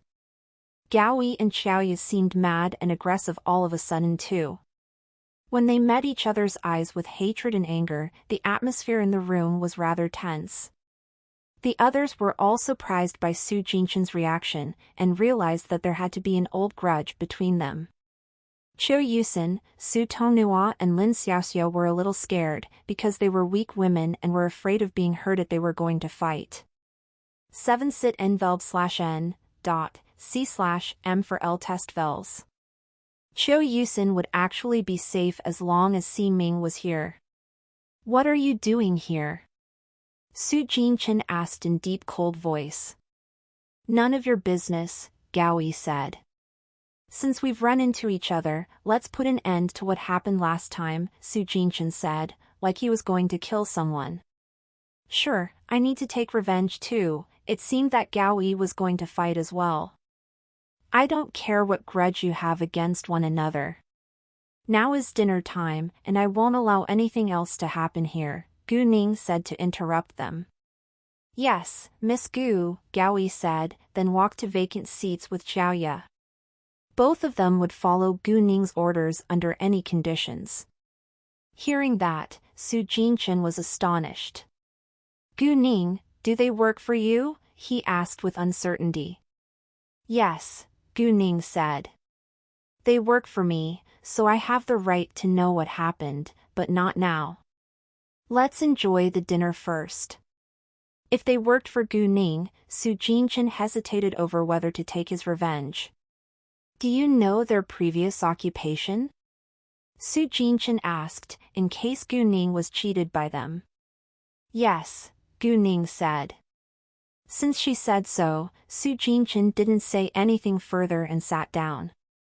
Dishes were soon placed on the table, but Gao Yi, Xiaoya and Su Jinchen lost their appetites. After dinner, Su Tonghua and Lin Xiaoxiao left first, knowing that it wasn't the right time to stay here. Chao Wenxin and Qiu Yusin also walked out. The people left in the room were all members of either side. Su Jinchen then revealed the grudge between them. 2 years ago, Su Jinchen had to fulfill a task and catch a cultural relics trafficking team. However, the illegal team was also Flying Eagle and Flying Bird's target, so they had fought against each other to finish their own tasks. In the end, neither of them had won. Those cultural relics had been broken and the head of the illegal team had also escaped. Su Jinchen had been injured because of that and had stayed in the hospital for half a month. He had also hurt Flying Bird, who was Xiaoya, and Xiaoya had stayed in the hospital for a long time too. Therefore, they held a great grudge against one another. During the past years, they had tried to find each other to take revenge, but failed. Unexpectedly, they encountered one another today. I know that it's an old grudge, but all of you just did your job back then. I hope that it can come to an end today, but I won't stop it either if you want to have your revenge, Gu Ning said. She wouldn't help or stop any of them. Gu Ning didn't have the right to make the decision for them after all. However, she did believe that it wouldn't do any of them any good if they fought against each other. In addition, they had been injured to almost the same degree back then, so it wasn't difficult for them to let it go. We'll listen to you, Miss Gu, Gao Yi and Xiaoya said at the same time. Although Su Jinchen seemed unwilling to give up, he decided to let it go in the end since Gu Ning asked. He wasn't willing to cause trouble for Gu Ning and Leng Xiaoting either. If Gu Ning and Leng Xiaoting ran into conflict because of him, he would feel guilty. Fine, for Gu Ning's sake, let bygones be bygones, Su Jinchen said. Although they all agreed on it, they still disliked each other. Since it was settled, they left a while later too. Ling Xiaoting remained silent from the beginning to the end and didn't interfere in Gu Ning's solution. A group of them went to the parking lot together. Ling Xiaoting had a car which was prepared for him by his subordinates, but Xian Bei and Su Jinchen didn't. Chao Wenxin then gave her car key to Xian Bei. "You can drive mine." After that, they separated. Gao Yi walked them to the underground parking lot and didn't go back until they were gone. When the car stopped outside of the door, Ling Xiaoting took out many gifts from the trunk, which surprised Chao Wenxin and Gu Ning. "Why did you bring so many gifts?" Gu Ning asked. Before Ling Xiaoting could explain, Chao Wenxin said, "Well, it's the first time that he has visited his future father-in-law, so, of course, he should bring some gifts." Chao Wenxin was right. It would be impolite if Ling Xiaoting didn't bring any gifts to visit his future father-in-law for the first time. Nobody would like an impolite man. Hearing that, Gu Ning understood, but Ling Xiaoting brought too many gifts with him. However, he had already prepared so many gifts, so Gu Ning didn't say anything further. Because there were too many gifts, Ling Xiaoting couldn't carry all of them alone. Gu Ning then told Xiaoya to help him. Gu Ning didn't carry some herself, because she wasn't a guest. In the Tang family's house, Tang Haifeng was in the study, and the others were chatting in the living hall. When they heard the sound of a car, they knew that Gu Ning and Chao Wenxin were back, so none of them went outside to welcome them.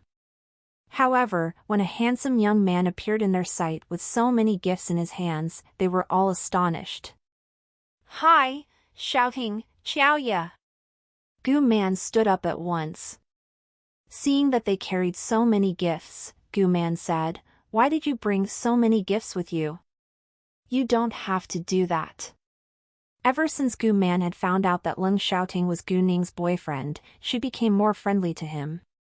Gu Ning believed that Ling Xiaoting was her Mr. Right, so he was a member of their family, and Gu Man naturally wanted to treat him well. "Nice to see you again." Ling Xiaoting greeted her politely. "Nice to see you, madam," Xiaoya said. "Come in and have a seat," Jiang Lihua said to them with a smile. They walked in the living hall later, and Ling Xiaoting put the gifts down on the nearby table. "So nice to meet you, Mr. Tang and Mrs. Tang," Ling Xiaoting greeted the other members in the Tang family. He did his best to sound kind, but it wasn't very natural. Luckily, nobody noticed that. "Nice to meet you, Mr. Tang and Mrs. Tang," Xiaoya said. "Have a seat please," Tang Yunfan said. After that, they were all seated. "Please let me introduce you, this is Xiaoya who is my assistant." Gu Ning introduced Xiaoya first, then turned to Ling Xiaoting.